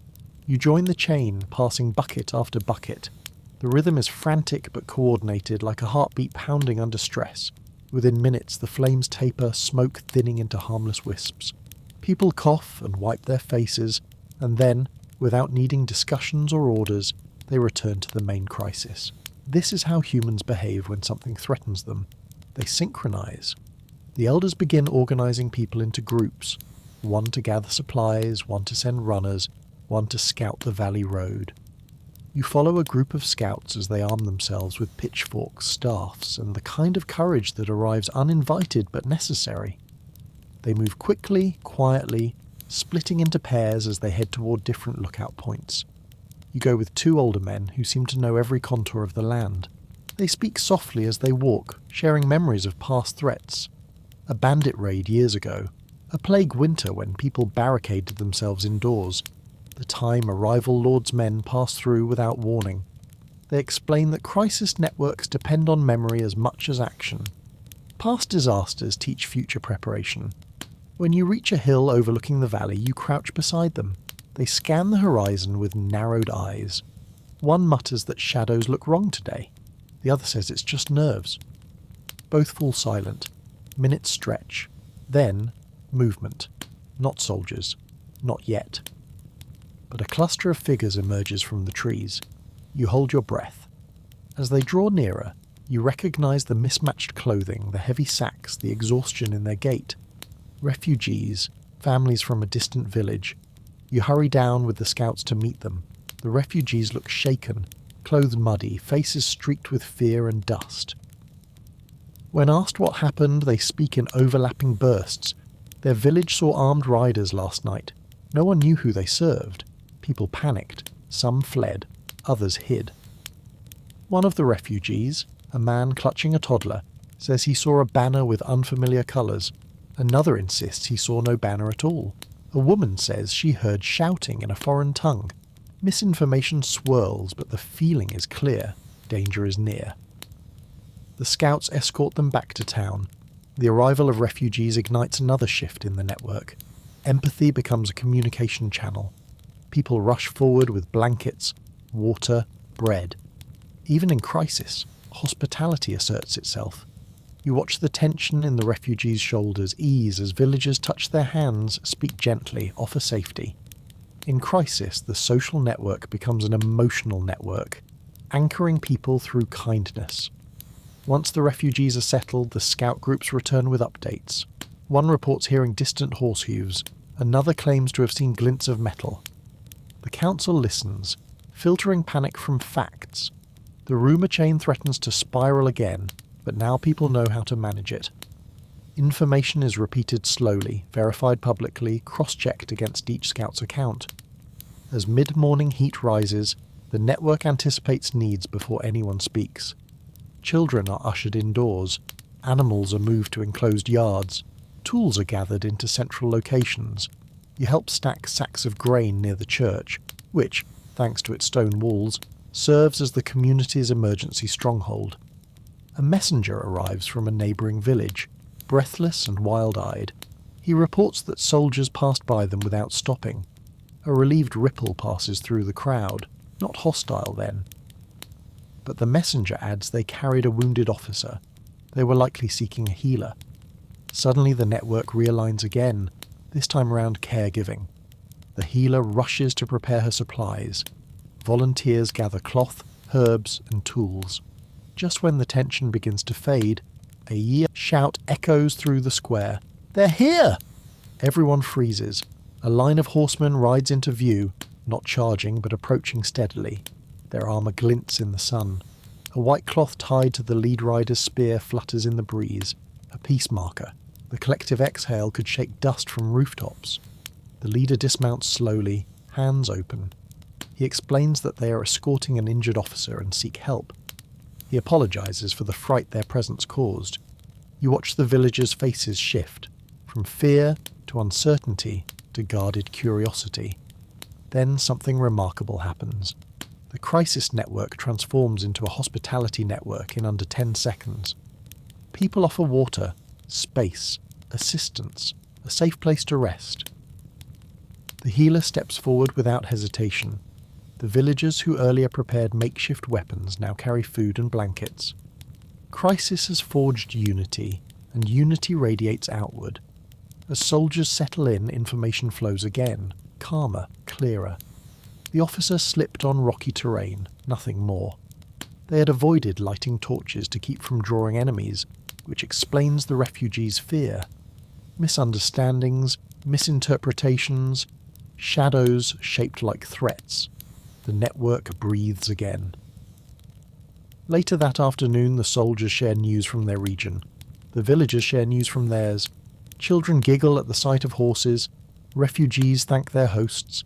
Tension fades into relief. Relief melts into curiosity. Curiosity becomes conversation. You observe how crisis reshapes the network. Fear collapses distances. Uncertainty mobilizes connections. Urgency sharpens communication. Solidarity binds strangers. In the marketplace, people who argued yesterday now coordinate supplies. At the well, women who debated rumours now confirm facts. In the churchyard, elders discuss long-term plans for better watch systems. Nothing binds a community like surviving panic together. As dusk falls, the air warms with soft laughter, distant harp music, murmured recollections of the morning's chaos. A soldier jokes with a villager about mistaking a goat for a threat. Someone starts cooking stew large enough for an army, or close enough. The crisis network dissolves into a feast network. You sit by the fire, watching flames rise and crackle. People pass bowls, stories, reassurance. The soldiers thank the village, promising to speak well of them when they return home. Refugees decide to rest here for the night, some planning to move on, others quietly admitting they might stay longer. Crisis didn't break the network. It strengthened it, rewove it, hardened it, made it resilient. And as the last sliver of sun disappears beyond the hills, you realise something profound. Pre-phone social networks survived war, famine, migration, fire, fear, and chaos, not because they were fast, but because they were human, flexible, adaptive, rooted in presence. When disasters strike, the wires don't matter. The people do. You wake the next morning to a gentler world, a world washed clean by crisis, warmed by community, and humming with the slow, steady pulse of ordinary life returning. The soldiers have departed at first light, the refugees have begun to plan their next steps, and the village exhales as if it has been holding its breath for hours. As you walk through the streets, you realise this moment, this quiet, steady return to normalcy, is the perfect lens to understand the final layer of the pre-phone social network, the slow social media of the ancient world, the enduring habits and rhythms that kept communities connected across years, even generations. Because long before smartphones, long before telegraphs or printing presses, people developed their own patterns of posting, commenting, tagging, archiving and sharing. Except they didn't tap glass screens. They lived it. Day by day, season by season, story by story. You step into the morning-lit square where villagers gather in soft clusters. Some sweep debris from yesterday's commotion. Others chat about the soldiers, what their arrival meant, what their departure means now. A few children reenact the scene with wooden sticks and exaggerated bravery, earning fond smiles from passing adults. The energy is quieter, reflective. People aren't just exchanging updates, they're processing them, integrating them, turning yesterday's chaos into tomorrow's shared memory. You watch as two women discuss whether the valley will see more riders soon. They speak slowly, thoughtfully, comparing notes from travellers, scouts and elders. This isn't rumour, it's consensus building, slow thinking, a collective mind resetting itself after being startled. Nearby, a group begins repairing the damaged grain store. They pause often, not from fatigue, but to talk. Someone mentions how the baker's wife reacted first. Another praises the children who helped fetch water. A third shakes his head dramatically, insisting he knew the soldiers were harmless the moment they appeared. Everyone laughs. These conversations are not trivial. They're long-term social cement. They build narrative continuity. They create shared origin stories. You wander toward the riverbank, where several men mend nets for the next day's fishing. Their conversation drifts between mundane and meaningful. Weather predictions, the health of livestock, who will join the fishing trip tomorrow, whether the recent scare means the Lord will visit soon, and what today's quiet means for the rest of the week. Their talk flows like the river, steady, looping, cyclical. Ancient social media wasn't designed around adrenaline, it was designed around repetition. A fisherman gestures for you to sit. He tells you something profound disguised as something simple. Life is carried in small talk. At first it seems like a casual remark, but as he continues, you understand. We remember what we say every day. That's how we stay together. Not by the big things, but the small ones that come back again and again. Slow social media thrives on familiarity. The same paths, the same greetings, the same stories retold with slight variations. Not because people lack imagination, but because repetition strengthens connection. You walk toward a large oak tree on the edge of the village where several elders sit. They welcome you into their circle. One begins telling a story from decades ago, when a similar panic swept the town. Another adds details, another corrects a date, another remembers what the weather felt like that morning. The story unfolds like a tapestry woven collaboratively, each voice adding a new thread. This is communal archiving, not written, not recorded, but living. Memory kept alive by ritual retelling. Later, you find yourself wandering toward the workshops, where the guild members have resumed their routines. But you notice something. Everyone is slower today, more deliberate, as if savouring the ordinary. A tailor adjusts fabric while recounting the refugees' arrival. A blacksmith recalls how quickly villagers formed the bucket line. A carpenter tells you he plans to carve a symbol onto the grain store door, a mark of survival, a reminder. These gestures, stories carved into wood, memories preserved in conversations, lessons embedded in routine, are the slow posts, the lasting impressions that echo through years. Medieval social media didn't delete itself every 24 hours, it etched itself into daily life. You cross paths with the healer, who walks with her bag slung over her shoulder. She greets you and explains she plans to visit the refugees, ensuring they're recovering from exhaustion. She also intends to share herbal remedies with them. Practical help, yes, but also relational maintenance. People don't forget who shows up after fear, she says softly.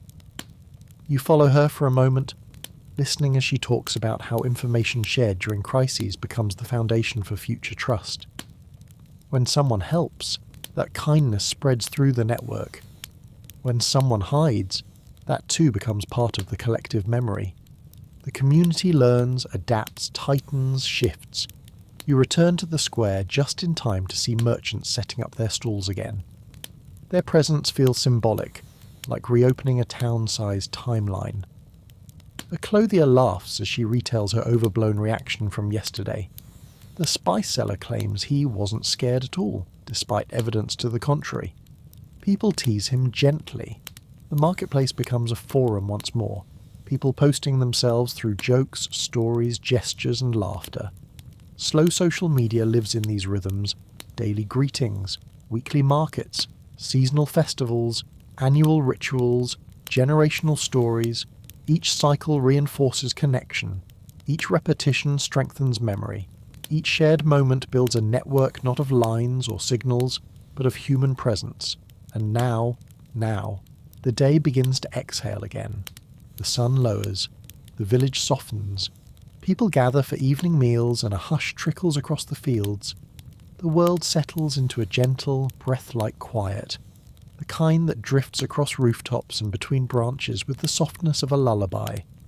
Lanterns glow in windows like warm fireflies, flickering in slow, steady rhythms that make the village look less like a settlement and more like a constellation anchored to the earth. You walk through the fading light, feeling your steps slow, your shoulders loosen, your breath deepen. Everything that felt urgent this morning now unwinds into something calm and distant, like ripples sinking back into still water. Voices drift from open doorways, low, peaceful murmurs softened by the hush of twilight. Families sit close, sharing food and stories as firelight dances along their walls. Somewhere in the distance, a dog barks once, then settles. A child laughs sleepily before being carried inside. The breeze cools, brushing gently against your skin, weaving through your hair as if reminding you to unclench, to release, to rest.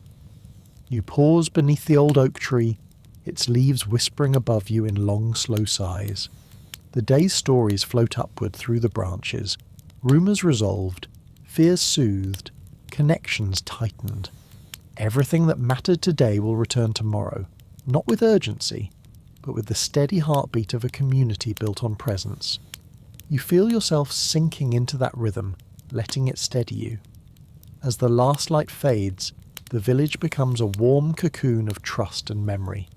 The pre-phone network hums softly, not with noise, but with reassurance. People caring for one another, people remembering, people showing up again and again in gentle, ordinary ways that outlast storms, crises, and centuries. You close your eyes. The world narrows to breath, warmth, and the quiet certainty that tomorrow the network will rise with the sun, slow, human, enduring.